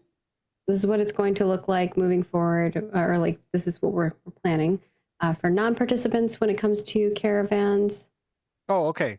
So this is a UI mockup that is going to be changing the way that we allow players to interface with opting into caravans. Both from an attacker or defender's perspective. Previously, as you guys know who've been playing, we've had a relatively bulky UI that sometimes gets a little bit unruly when you have multiple caravans within a particular density or area. And so what we've decided to do is move that complexity entirely to the nameplate. So each caravan here, you're seeing a state where you have this kind of balance icon. And those caravans can exist within a convoy where they are in the same party or in the same raid. And when you right click on that balance icon, you will then choose to enter in as an attacker or a defender. And there will not be that bulky UI in the top right of the screen. Yeah, anymore. Kyle, if you can switch us to the right middle mouse button menu. You can show what Stephen was talking about there. Perfect. Oh yeah, there you go. Go ahead, Perfect. Stephen. Yeah. Yeah, no, yeah, absolutely. So you're just going to select as an attacker or a defender. It's going to affiliate you as normal, and you will eventually have this. I don't know if the convoy is actually planned for the start of phase 3. I think we might have delayed that. Is the convoy feature? I don't remember. I think the convoy feature might be shortly after phase 3, but that's where you can kind of merge different caravans into one group together. But it's going to be driven through the nameplate. So we're really excited about this because it's going to clear up a lot of that bulkiness with the UI that we've seen. I know. And then if we can show the participant once you select that you're joining it. Oh, nice. Or attacking. you go. Now you can see that you are defending this. Those A folks are lot more the legible. enemies. Yeah, Yes, a lot more legible. perfect. So hopefully that helps. Now we'll go switch back over. Now that we're going to talk about crates, and while yes, crates can apply to caravans, today's focus is not going to be the ones that are on caravans. But we'll talk first about construction, or kind of what is coming to phase 3 in regards to crates. There are 5 distinct types of crates adventurers may encounter, and this is commodity, construction, personal, or relic. And there's going to be a future crate that will be joining the slew of crates, which will be will join us post phase 3, which is the resource caches. And some updates in regards to the commodity crates. These will now be crafted rather than purchased from the hunting lodge vendor. We're also introducing new types of commodities that don't just reward gold. Some will grant node currency, boost node reputation, provide special materials used in crafting, etc., which is exciting. But for today, we are going to be focusing on the construction crate and how it plays a key role in shaping the world around you. So I'm going to kind of hand it over to Chris and Jason. I don't know who wants to take it off, but kind of walk us through what are these? What's the goal with construction crates? Let's first talk about, rather than the type of crates, let's talk about the gameplay of crates. And Jason, you have been leading the effort in designing the crate system and getting that implemented. Talk to me a little bit about why we decided to move forward this feature. It's always been planned, obviously, but what are we trying to accomplish by now creating these physical objects in the world? And talk to us a little bit about the gameplay loop itself. I mean, you kind of got to the core of it there, right? We want to take crates out of this kind of imaginary space in some inventory and put it into the physical world so that players can see them and interact with them, and fight over them. Yeah. We've been working lately on making it so that when you craft these crates, that they go directly onto your back and you physically carry them. They do convey like a movement penalty, but you can still fight, you can still dodge, you can use all your movement abilities, all these things to move through the world.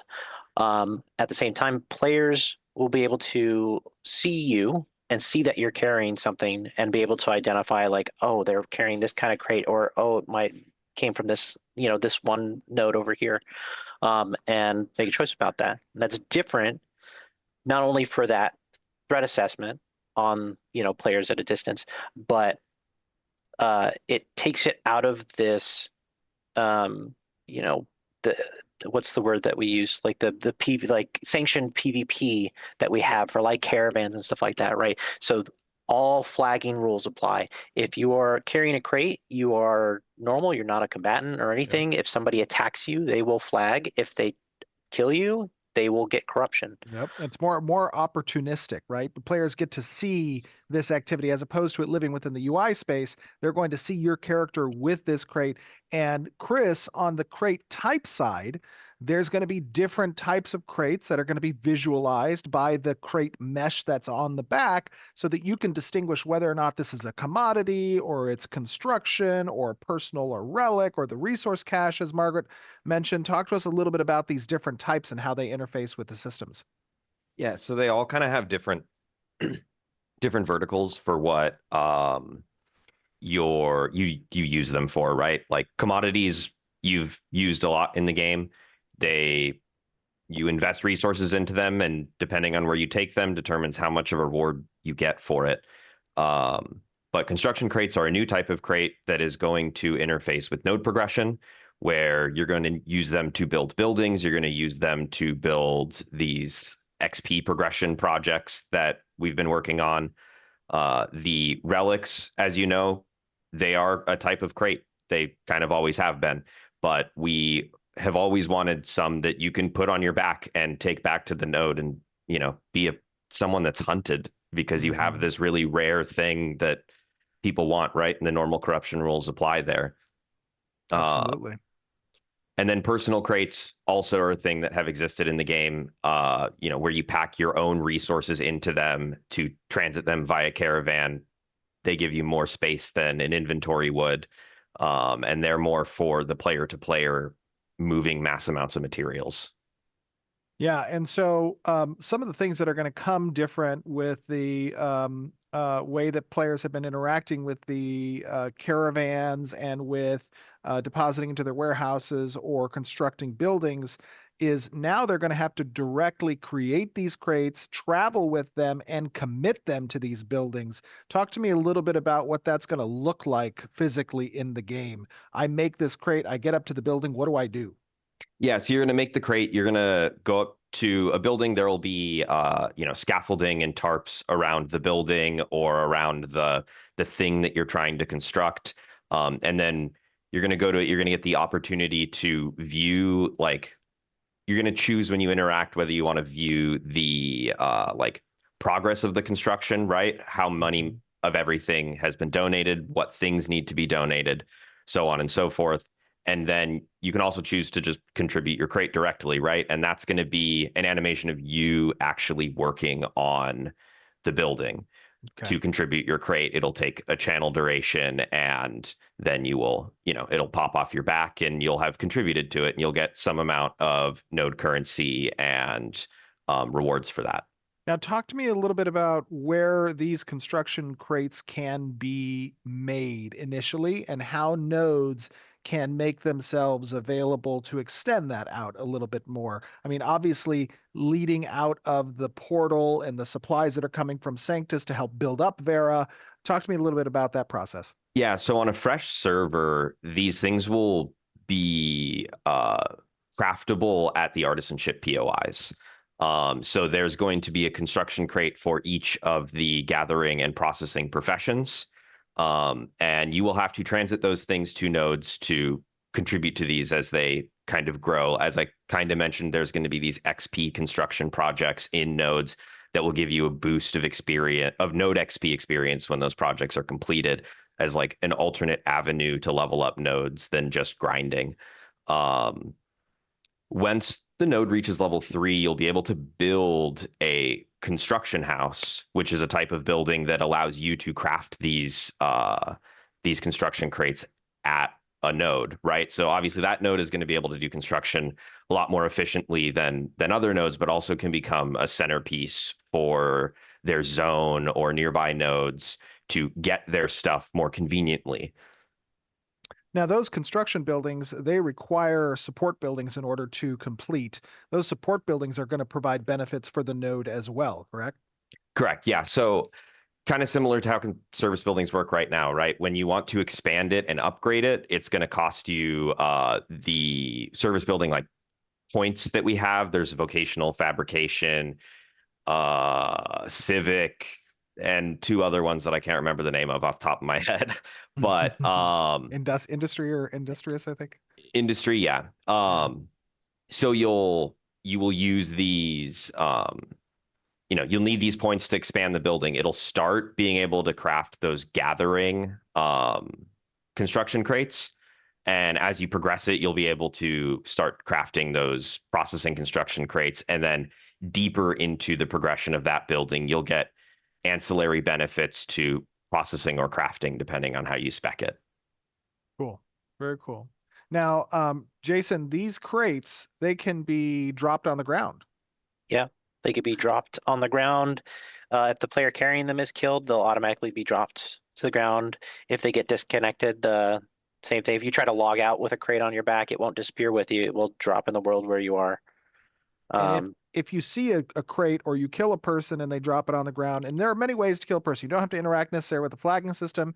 If you're part of a caravan, you can opt into the caravan event. If you are part of a guild, you can declare war on guilds. If you're part of a node, there can be node wars declared that evade the flagging system, especially if you're in lawless territories as well, such as the open seas. There will be turn-in points out there for certain commodities that have higher return values that get modified. So players want to risk it for the biscuit and go out into the open seas, they can. So the question about a crate that's on the ground, if you find a crate on the ground, you have one of 2 options, right? You can either break it open or you can carry it yourself. Talk to me about the decision point there for the player. So crates, conceptually, we're treating it as like they don't technically have an owner. You make it, you have it, it's on your back. But if you put it on the ground, anybody could take it. So you want to make sure you don't put it on the ground. But if you come up to one, you can pick it up and you know, it won't flag you or anything because it doesn't technically belong to anyone. You found it, so you could then take it to the nearest place and turn it in and get it for yourself. If that's not what you want to do and you want to instead break it open, right? You've got a crowbar. The crowbar is now going to have a channel time, so it's not just something you pop open instantly. It will flag you if you succeed it, if you succeed that channel. So it's not just going to be a freebie thing. You'll get some stolen goods out of that you can then turn instead. And that might just be a better option instead of, picking it up and carrying it with the, movement penalty and all that jazz. Perfect. Perfect. That's awesome. Now, Chris, with the commodity crates, you are implementing economic zones. Why are we doing that? What is that doing? Yeah, so the long-term plan for the commodity system has always been to have something called an economic region. When we started A2, we didn't have enough nodes to really warrant creating an economic region. But now we have a lot of nodes. And basically what economic regions do is they provide additional bonuses for taking commodities across economic regions, right? So turning something in to another node within the same economic region doesn't provide you any bonuses, but a neighboring economic region will provide you, a higher return, and then an economic region that isn't neighboring will provide you an even higher return.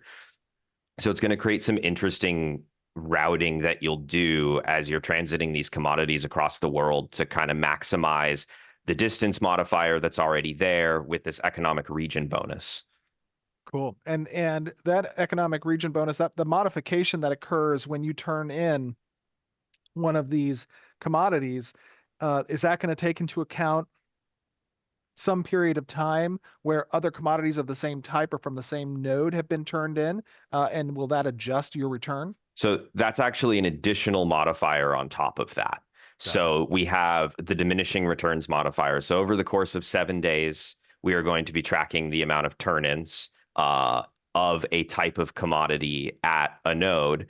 And if no one's turned it in, it's going to have a high diminishing return modifier. You're going to get bonuses for turning that commodity in. But as people turn in the commodity over time there and capitalize on that high return value, it's going to diminish until it, and if people don't let up on turning in this commodity, it's going to become very unprofitable for you to deliver a commodity there. So it's going to make routes more dynamic. I know in the current state of the game, people are kind of running the exact same routes over and over again because they've, solved the most efficient return. Right. And this is gonna make that feel more dynamic. Yes, absolutely. Absolutely. Jason, you mentioned that while equipping one of these crates on your back, you will have a significant modifier to your movement speed as a player. Obviously, that's going to apply if you're mounted as well. However, we do intend, not for the start of phase 3. You can't get on a mount, though, if you have the construction crates specifically, I think. Right. No, it's for all crates. We're introducing a new mount type called Mule, which is in the plan where you can mount a mule while you have a crate equipped, but just not any other mounts. Exactly. And the mules will also have spaces for crates. Yeah, the mule won't be in for phase 3. That's correct, but it will be following shortly after the start of phase 3. So we'll keep you updated on when that is, but Mule will be a new type of mount. We've talked about it very long ago. It is going to be making its debut at some point here in the near future after phase 3 starts. And those mules will have storage components attached to them, one on each side where they can hold one crate each, as well as one on your back that you can drive it with. Cool. Awesome. All right, let's talk a little bit about the types of rewards you can get from trading these crates. Chris, do you want to talk a little bit about what returns players can see? Obviously, there's gold, there's reputation. Tell us a little bit about what they do. Yeah, so we're introducing, in terms of commodities, 4 different types that you can interface with at a node. There is a type that you can that is basically what we have now, where you use gold and glint, and you can take those places to earn gold back. There will be kinds that you need resources and node currency for, that you can turn in for node currency or materials. There will be, actually, let me get my list up. I can not try and remember this off the top of my head. I think I had your Miro up also. I'm a very prepared person. It's okay. I didn't look at the run of show. So we have So there's You the covered market. a lot of what I had in the run of show, Yeah. just different order, Stephen. Perfect. Okay, good. So there are 4 types of nodes. The market commodity, which I kind of mentioned up front, is a pretty close 1-to-1 representation of what the hunting lodge vendor sells now. There's going to be the citizen commodity, which again is node currency, and you turn that into gold. There's the guild commodity crate, which is what was in game right now as well, which is gold resources, and that turns into guild XP. And then there is the node commodity crate, which is glint and resources that you can turn in for node currency. Additionally, we're adding a type that's going to be available at harbors called a shipment. Those you'll be able to take to other harbors to turn into special materials that are used in high-end crafting recipes. And then we also are going to continue to have the lawless outpost. We're calling it the smugglers commodities, which can be turned in at other lawless outposts. Ooh, I love it. So you can be a smuggler. That's awesome. That is very cool. Another change to these is they're not going to be purchased off a vendor anymore. They are going to be crafted. And there will be reagents you can purchase with node currency to determine the rarity of the commodity you're crafting. And the rarity obviously determines how high of a base value goes into the formula for how much you get rewarded when you turn it in somewhere. So in addition to those changes, Chris, we are also including as part of node advancement, opportunities for players to use construction crates early on to give nodes boost of XP. Talk a little bit about that interaction. Yeah, so this will function very similar to how service buildings function. The only difference is the mayor doesn't initiate these projects. They come online when the node reaches certain levels, right? So when the node is level 2, there might be a couple of construction projects that are just active in the node. For anybody to contribute. Yeah, for anyone to Yeah, contribute like to. statues or small buildings. Little tent here and there. Yeah. And these will provide for the amount of time you spend engaging with it a way higher return on node XP than if you were just grinding. But the resource for it, or the amount of them that are available, is going to be very limited, right? So you can't get a full level up out of engaging with these in a node, but you can get that little extra boost to push you ahead of a competing node that might level up before you. And the reason why it's going to be relevant for you to compete with the node that might be trying to out level you is because we're going to be bringing online good old vassalship. Vassalship. That's now, part of the next segment. Oh shit! Gosh darn it! I'm sorry. But I think we have covered everything grades now, other than the good. tutorial. If we want to talk a little bit about how that, how we're going to walk people through this from the tutorialization aspect of it.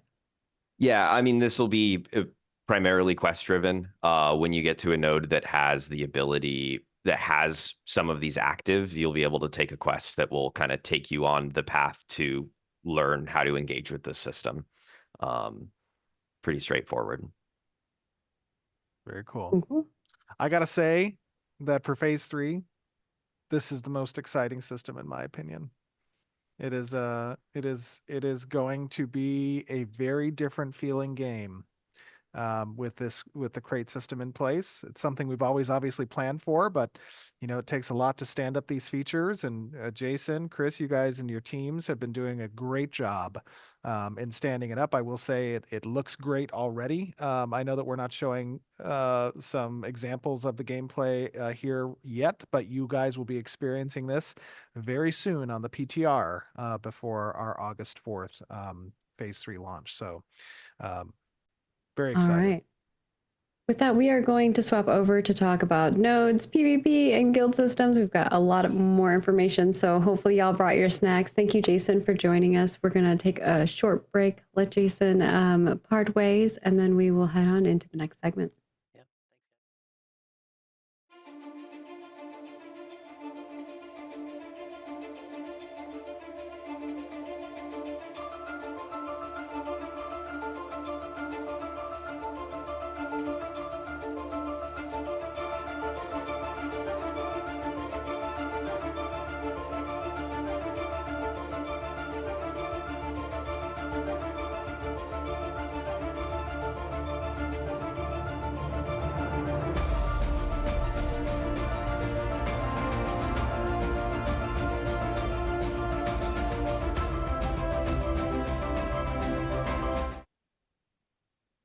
We're back. Now we can talk about all the node goodness. So I'll kind of hand this off to you, Chris, and then we'll get into Jet Vassalship as we talk further about this. We have some new UI to share with that once we get there as well. Cool. Yeah. So I guess I can kick this off with towns. Towns are coming. Ooh, oh my Ooh, level God. 4. Oh, everybody breathe. We need to breathe again. So with good news comes some bad news. No, I'm just kidding. yeah. With good news comes some bad news. We are planning on cutting city from the long-term node progression, bringing Metropolis down to node level 5. And I know that's a pretty big change. But let's talk Go about ahead. that for a little bit, because that's going to be a big The why part of it, yeah. why part of it, exactly. Obviously, as we have experienced Alpha 2 and gone through the different advancements of the nodes and seen it at village stage, and we're architecting out the building infrastructures and the specializations that we saw, it started to make more and more sense that the city stage was really just an unglorified Metropolis stage. And it didn't quite fit well. And early on, when we designed the game, we somewhat arbitrarily decided on those 6 stages. And as we began to develop the assets and as we began to develop the systems, it made more and more sense that we would cut a level from the node progression. So now we are going to be going from village to town and then to the Metropolis stage. Chris, do you want to add to that a little bit? Yeah, cutting city gives us the opportunity to make each node level feel a little more impactful as well, right? So part of this is we're changing the distribution of construction plots in the nodes. We're changing how vassalship is impacted. There was a bunch of math that went into how many construction plots every node gets in a max state server to ensure that like services can be available, and now we're rejiggering all that to still have the experience we want. And one of the cool things about this cut is that we do get to make it feel more impactful at every level. Can you talk more about the vassalship changes, and then we'll also show the UI after you kind of talk a little bit more about how that's changing? Yeah, the changes are mostly to the network. I know we've talked about vassalship pretty in depth in the past, where you kind of have a fixed number of nodes a sovereign node can end up owning. And we went through a bunch of iterations on what we wanted that network to look like to, again, support a max state server and the services we want available. So the big change is Metropolis is going to own 2 towns now, instead of previously they owned 2 cities and each city owned 1 town and 1 village. Now it's going to be very symmetrical. A city will own a town will own a village, and a village will own a encampment or lower node. And Chris, it seems like a lot of people in chat, they could be a vocal minority, we'll see, are saying that they would prefer the name city over town. Maybe that's something that you guys can do a little discussion point on, what the community prefers, if we want to call it a city or a town. That'd be cool to get the community's feedback on that. Let's get a poll going. We'll get a poll going. I think, Peter, if you want to get that going on the social front, we'll get that going, and we'll put that report together for you guys so you have that information. Cool. So talk to us a little bit about what we're going to be expecting out of some of these node changes that are coming with town level 4. I know you guys have a lot of new, I'm sorry, my lights went out again. I know you guys have a lot of, I don't know why they keep doing this, have a lot of new buildings that we're going to be introducing, and some upgrade paths and some different access points, right? Yeah, so the only new building that's coming online is the construction house that we talked about earlier, but Nice. all of the existing constructed buildings are going to have progression added to them. Part of this is in line with the plot changes that we're making, where village is going to get 2 extra service building plots and town is getting double the amount of service building plots. So you'll be able to construct a lot more there, but we also don't want to create an experience where every node can do everything, right? And under the current paradigm, you'd be able to have a lot of services available at like the maxed out progression in town. So we had to kind of look at that and say, how do we adjust that? So the biggest thing we're doing is we're adding 2 layers of what we call like tiered progression to an artisanship building. And we're partitioning out both the where there are grades and tiers and what are we calling the subgrades and tiers, Stephen? The subgrades, I'm sorry, the sub tiers in the grade. You're talking about, I was reading something else. You're talking about itemization. You're talking about a gear. Yeah, the low, So- medium, and high. Yes. So we're not really referring to those necessarily, but they would be tiers within the grade. They would be low, Yes, medium, tiers and within the tiers grade. within the grade. Yeah. So we're also going to be partitioning that through service buildings as well. So that's going to allow us some, smaller, but smaller upgrades that you can make that aren't just all or nothing journeyman, right? Or all or nothing apprentice. So in addition to that, we're adding these kind of like micro upgrades in between that are going to provide passive buffs to the node for people doing artisanship of the type down the lane that you've gone through. Nice. That's awesome. And then you're also doing some rework on the service building skill trees as well, right? That's Oh, That's what I wasn't was just talking talking about. Okay, cool. Sorry, I got distracted with a text message. all good. Okay, cool. That's awesome. Should we talk about dynamic lawless? Oh, go ahead. Let's show the vassal node window and talk about that. Yeah, let's do it. So if you want to talk through these changes. So this is the vassal node window. Again, work in progress. Don't come at us. Yeah, Yes. so go ahead, ahead. Steven. No, you're good. So yeah, with vassalship, obviously we have to communicate what vassalship state the world is in, right? Because it does lock out nodes from progressing if you are vassaled under someone higher level than you. So we're going to be able to show in the node who your sovereign is, and who your direct parent is, because again, it's a network of parented and childed nodes. This is coming with a bunch of changes to the like node summary page and the bulletin board to kind of support providing more information to players about any given node, who its relationships are with, and like what that node has to offer for you. And we do want to be clear that with systems like vassalship, they have a lot of tendrils for content and functionality that's not all going to be present when we first introduce vassalship. Remember, we got to keep in context that these features are coming out as a work in progress. These are the initial offerings of the features. They're going to continue to be fleshed out with additional features and the long-term intent. So keep that in mind when phase 3 day 1 hits, that these are going to be very MVP versions of those features so that we get them stood up. Yeah, and the big thing we really wanted to deliver for phase 3 entrance is that the world state gets it. Not everyone can get to the max state, right? It's a part that's like really missing from our game, where everything can just get to all the dungeons are unlocked, all the pop is upgraded, and we want to kind of represent that. All right, and then let's show the sovereign world map. And then if you want to talk over the details of that, Chris. Sure.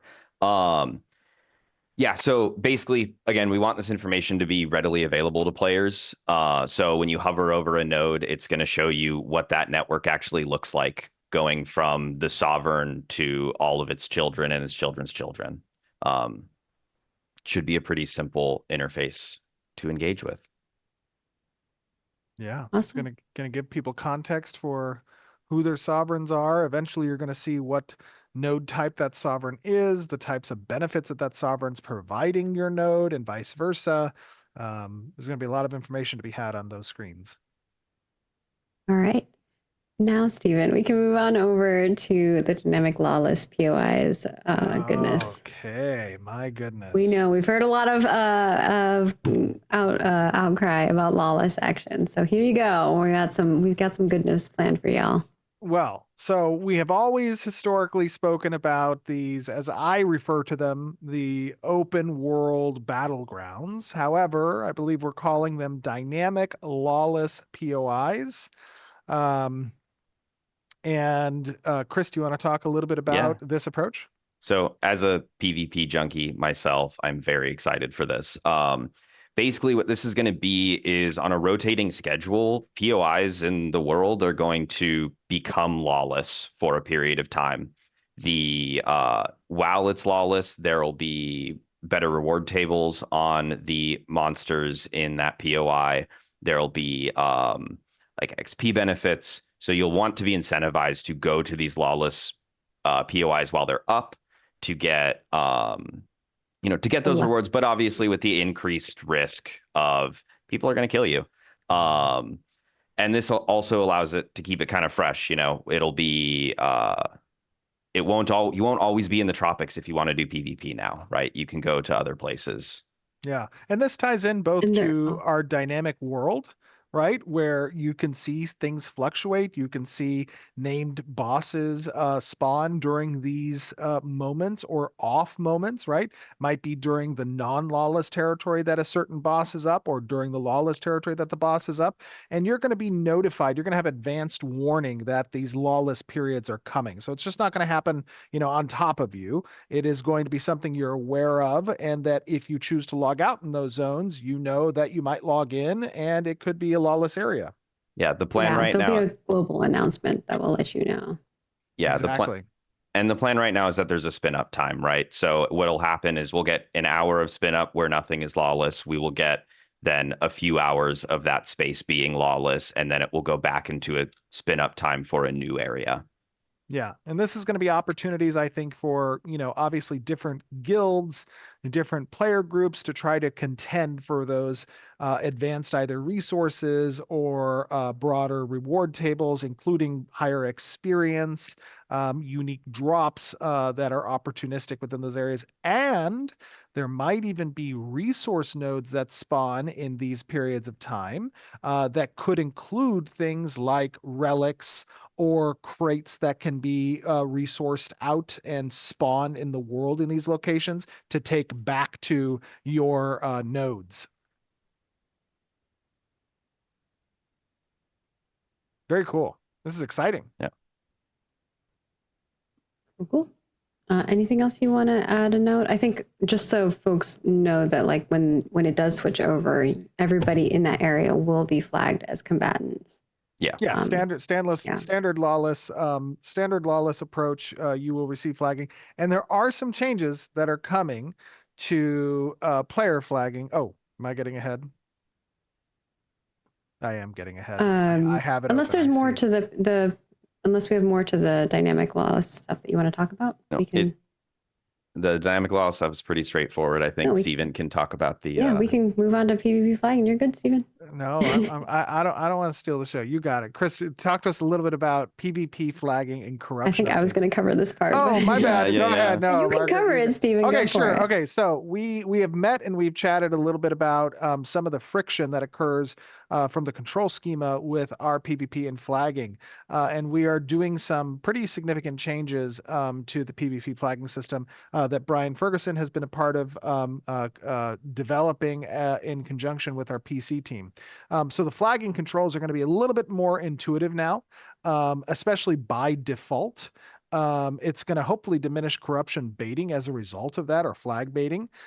This is going to include things like if you have a flagged player and you are targeting them, you will not need to, by default, have Alt F or Alt held in order to interact with them. That will be a setting that you can enable, but by default, if you target them with an ability and they are flagged, you will not have that abrasion there. So that will be a big win, I think, in creating some of the friction that we've seen with that control schema. And then one other thing I do want to remind people of is that corruption as a value, corruption as a deterrent, is currently purposefully overtuned in order to represent what corruption should do as a deterrent when the game is actually live. In an alpha, people don't always care about their progression or their character or if they lose something. And so as a result of that, we do overtune it so that we don't get a misrepresented ratio of corruption interaction that might sully the data we're collecting on how players experience the game. So we're going to keep that in place. I know a lot of you say, oh, tune corruption down. That's not something we're going to be doing. Corruption will still be a very impactful event, but there will be some other changes coming to corruption as well that I think the team is still working on right now. Yeah, and I'll just kind of recap just so people have like a synopsis of it. You can now attack combatants and corrupted players at any time, and there's going to be no need to hold like a force PvP key. We've added a new optional setting, so attacking targeted combatants requires use for the force PvP key. It's off by default, but if you choose to prefer that as an extra safety, you can enable it. There's also a second new setting called may hit non-targeted combatants with AoE, which will be defaulted off. This should help prevent the accidental flagging during group encounters. And then we've removed the Alt-F as a toggle for force PvP. From now on, if you want to attack non-combatants, you'll need to hold the force PvP key. This change should help prevent the accidental PvP engagements. Yes.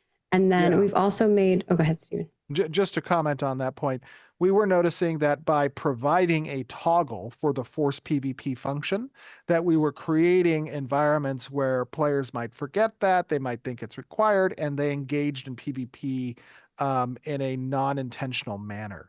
So now that toggle is gone. And if you want to flag on a player that is not flagged, that is a white name, you must do so by holding the force function key, which is Alt by default.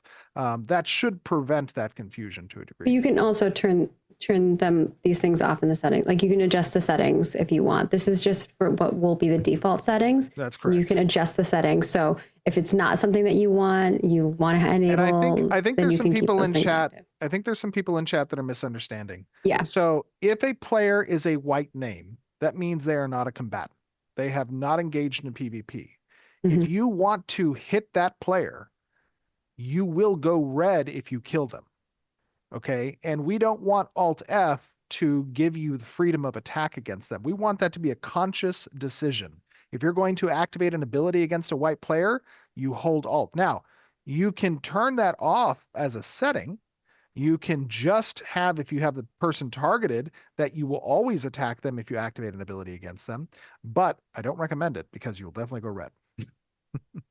and Davin Beast and anybody who's saying make red viable, that will not be the case. So the game design will not change. Red is not a viable condition. It is explicitly a game design that is a deterrence. So if you continue to ask that, it's not going to be the case. That is not the game design. But just people enjoy griefing people. I know.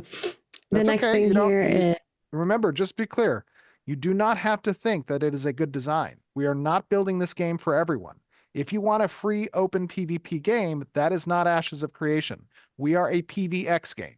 So we need to make sure that you understand that and we are clearly communicating that. we've been pretty clear that we are PvX. We've constantly always said this game isn't for everybody. We've also put 2 targeted updates to other PvP systems. So non-combatants are now fully immune to crowd control from combatants and corrupted players. This fixes cases where players were using CC to cause deaths without like actually gaining corruption. So that's basically that. And then we're increasing the corruption and blight penalty for killing low-level players if you're a much higher level. The goal obviously is to discourage ganking without removing risk reward entirely. Yes, so the non-combatants. So if you are not flagged or if you are not red, you cannot be subject to crowd control effects. The ability will still do damage and all the other effects will still apply, but now crowd control effects will not apply unless you are purple or red.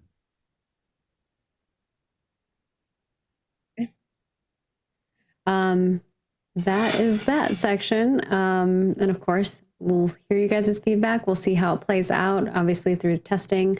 We'd love to see how you guys experience that, and if it's made it better or worse for folks. Always feel free to share that feedback with us.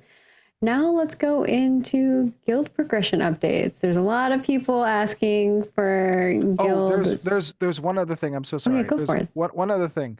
With regards to monster training, we are also doing some work on the NPC side that is going to make it more difficult to train mobs onto other groups.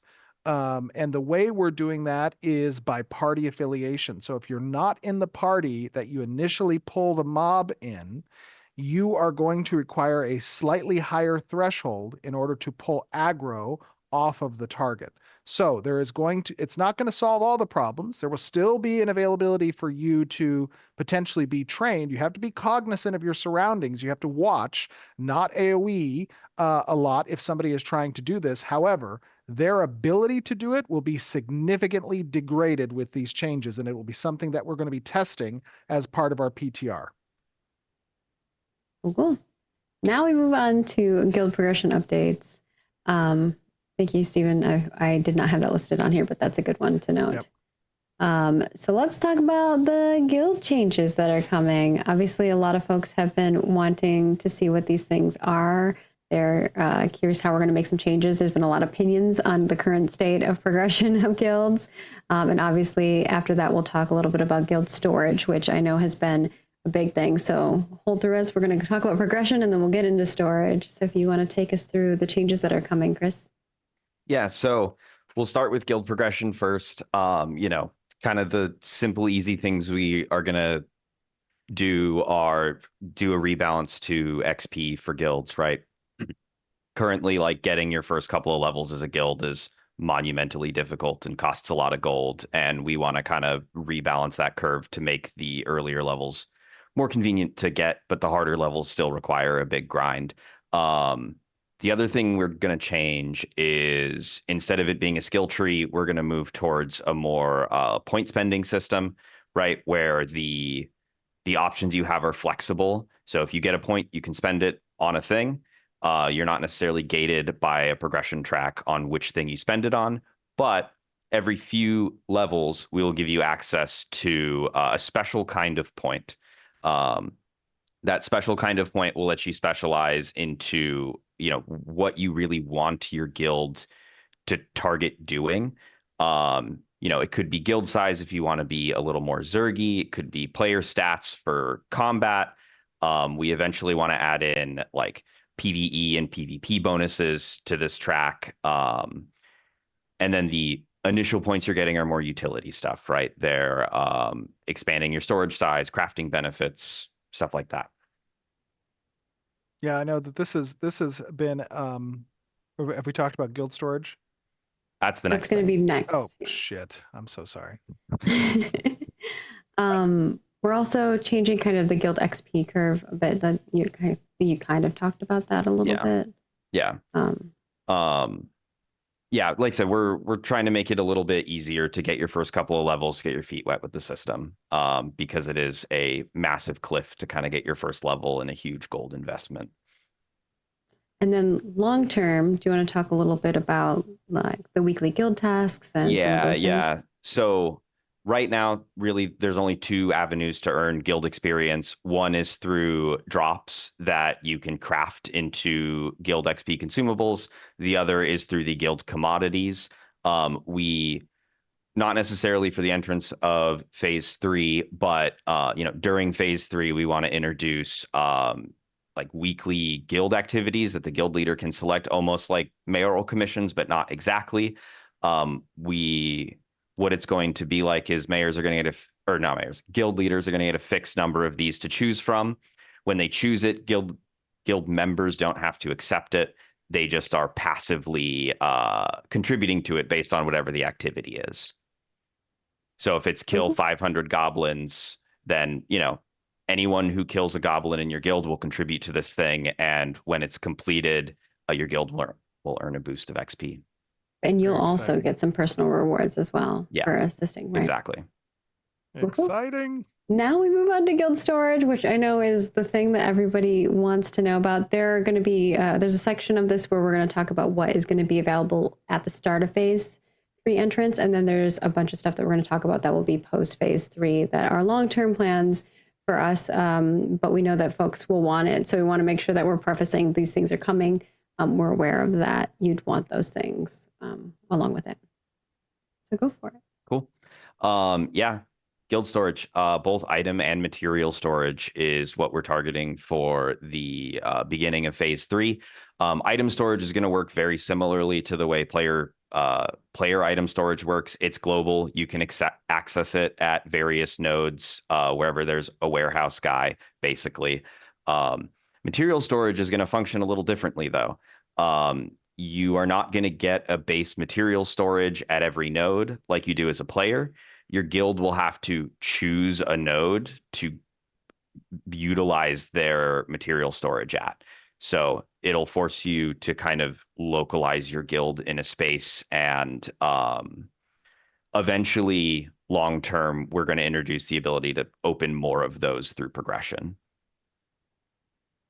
This has been something that people have been asking for a while. It's a big system. Obviously, anytime you deal with warehouses and storage and player interaction and being able to pull or deposit, there's a lot of work that goes along with that from a persistence standpoint, from a permission standpoint, from a security standpoint. We want to make sure that those systems aren't introducing game-breaking bugs from an economy standpoint. But Kyle, Mitch, and the engineers on Chris's team are going to be delivering on this for the entrance phase 3. Remember, as always, these features that are large are going to be expanding as we move forward, and their initial implementation will be the MVP version. So very excited for this. I know a lot of players have been begging for guild storage. Yeah. So if you want to talk a little bit about post phase 3, what things that they can look forward to coming in future updates. Yeah, so eventually what we're going to add into the feature is kind of progression for storage like we have for players. For item storage, guilds will be able to purchase, item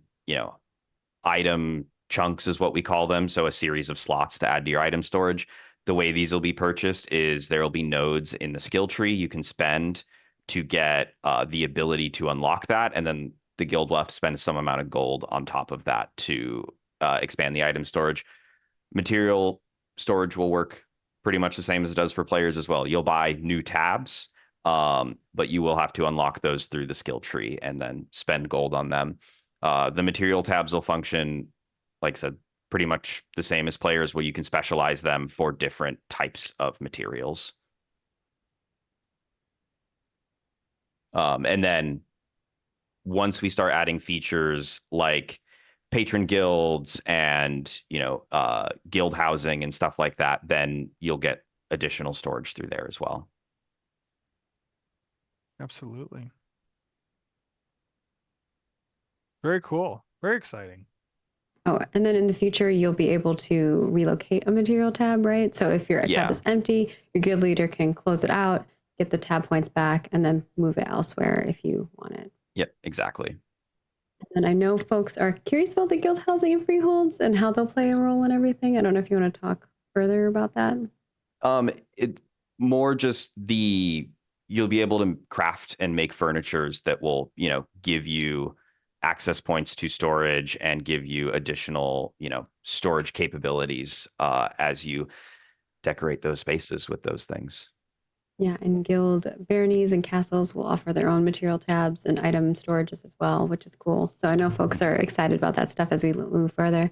And of course, as you're keeping everything transparent, you want to make sure that you can see a full transaction ledger. That is something that we want to have down the line, so that you can see like the timestamp, which player took out how much or removed this or added this, and from which node and etc. So that information will be available to folks later. I know that is something that people are very wanting I on a high level. I hated that so much when I would have a spy in the guild that just ransacked the warehouse and it was like didn't know, and there's like 5 characters left. You're like, what's happening? Who took it?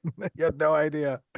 Oh, now you will know, and or at least when this is implemented, you'll know. And of course, be careful who you give permissions to once those permissions come online. It is very important. CS is not going to help you. If you gave that person permission to look at and loot your shit, like that's on you. Yep.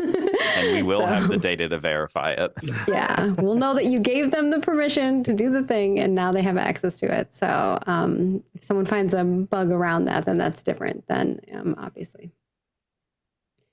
And with that, we have made it through. Oh my God. everything.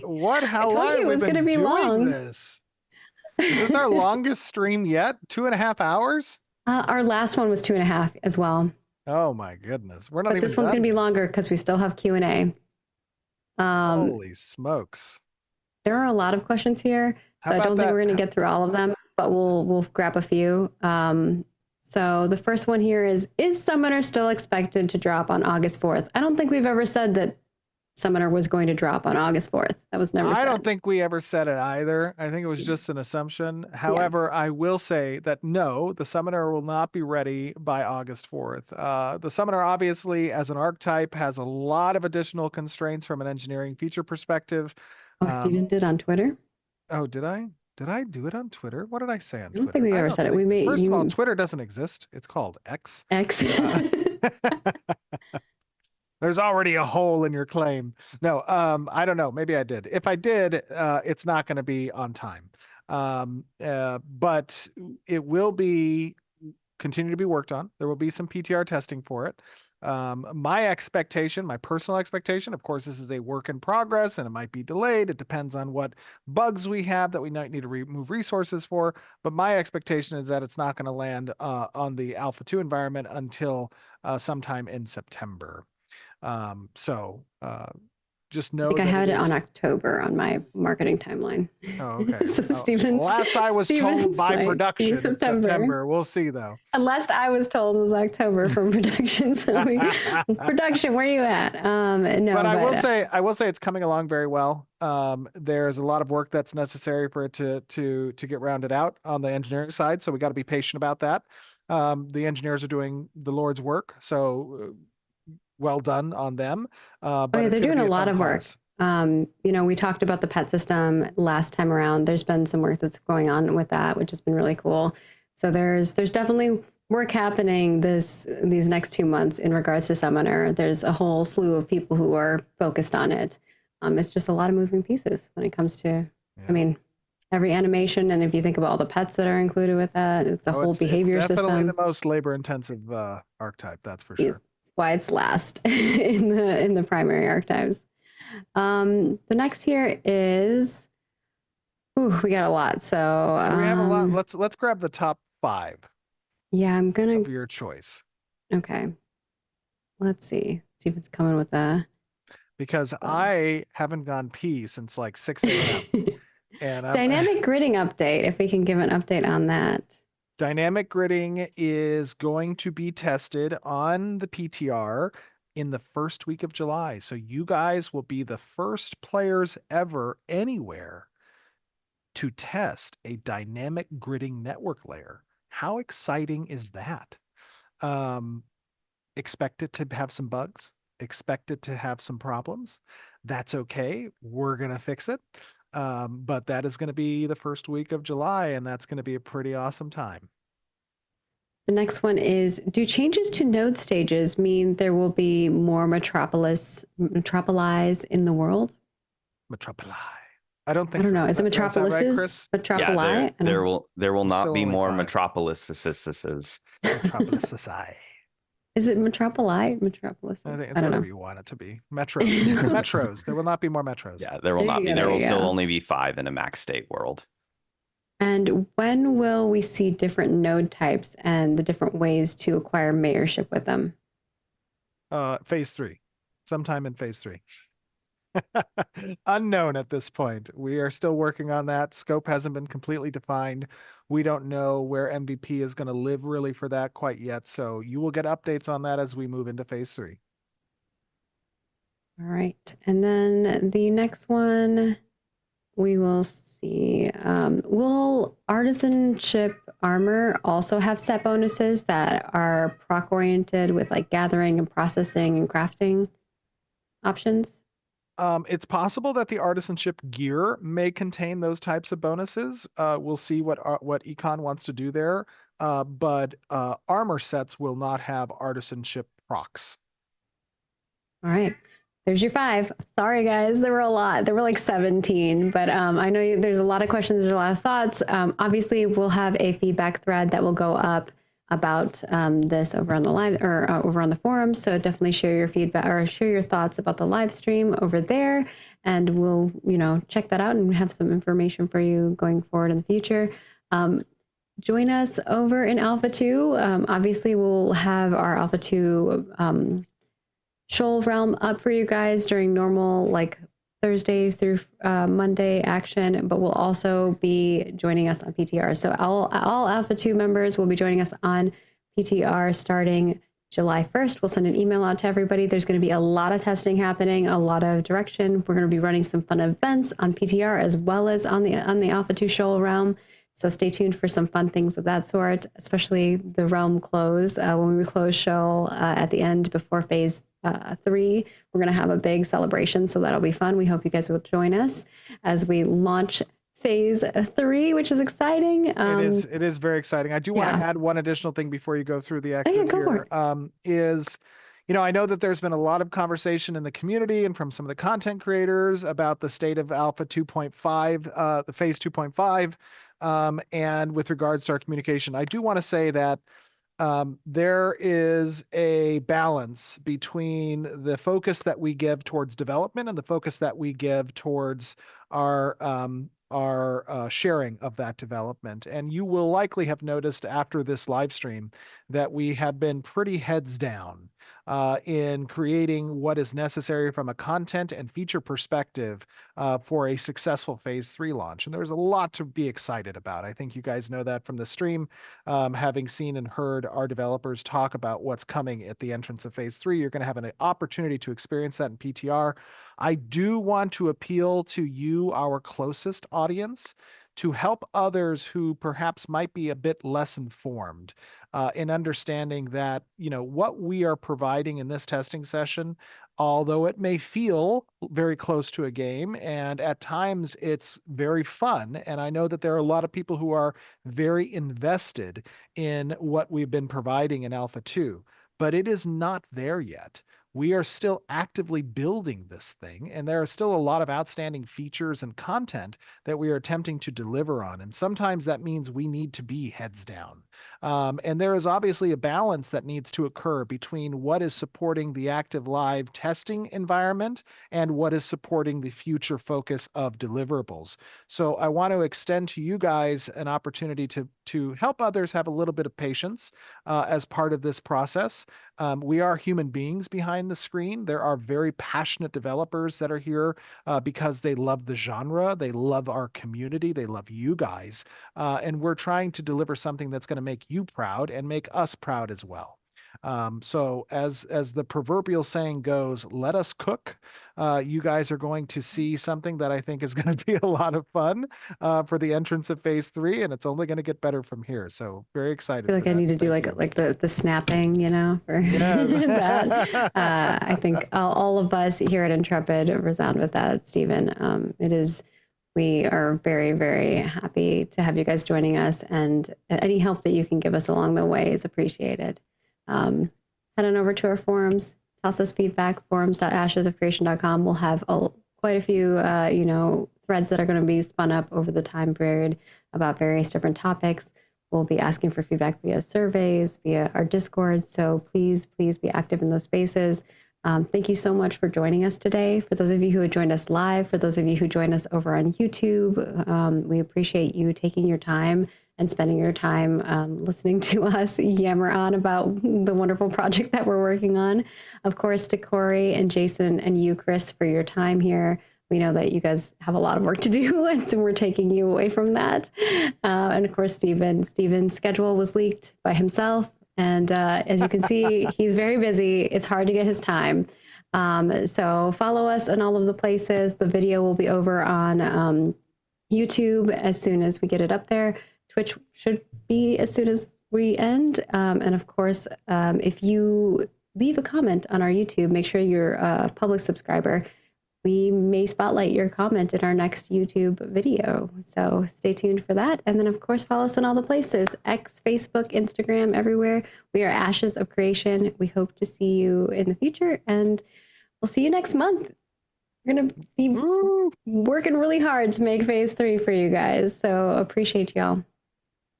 Bye, everybody. Bye.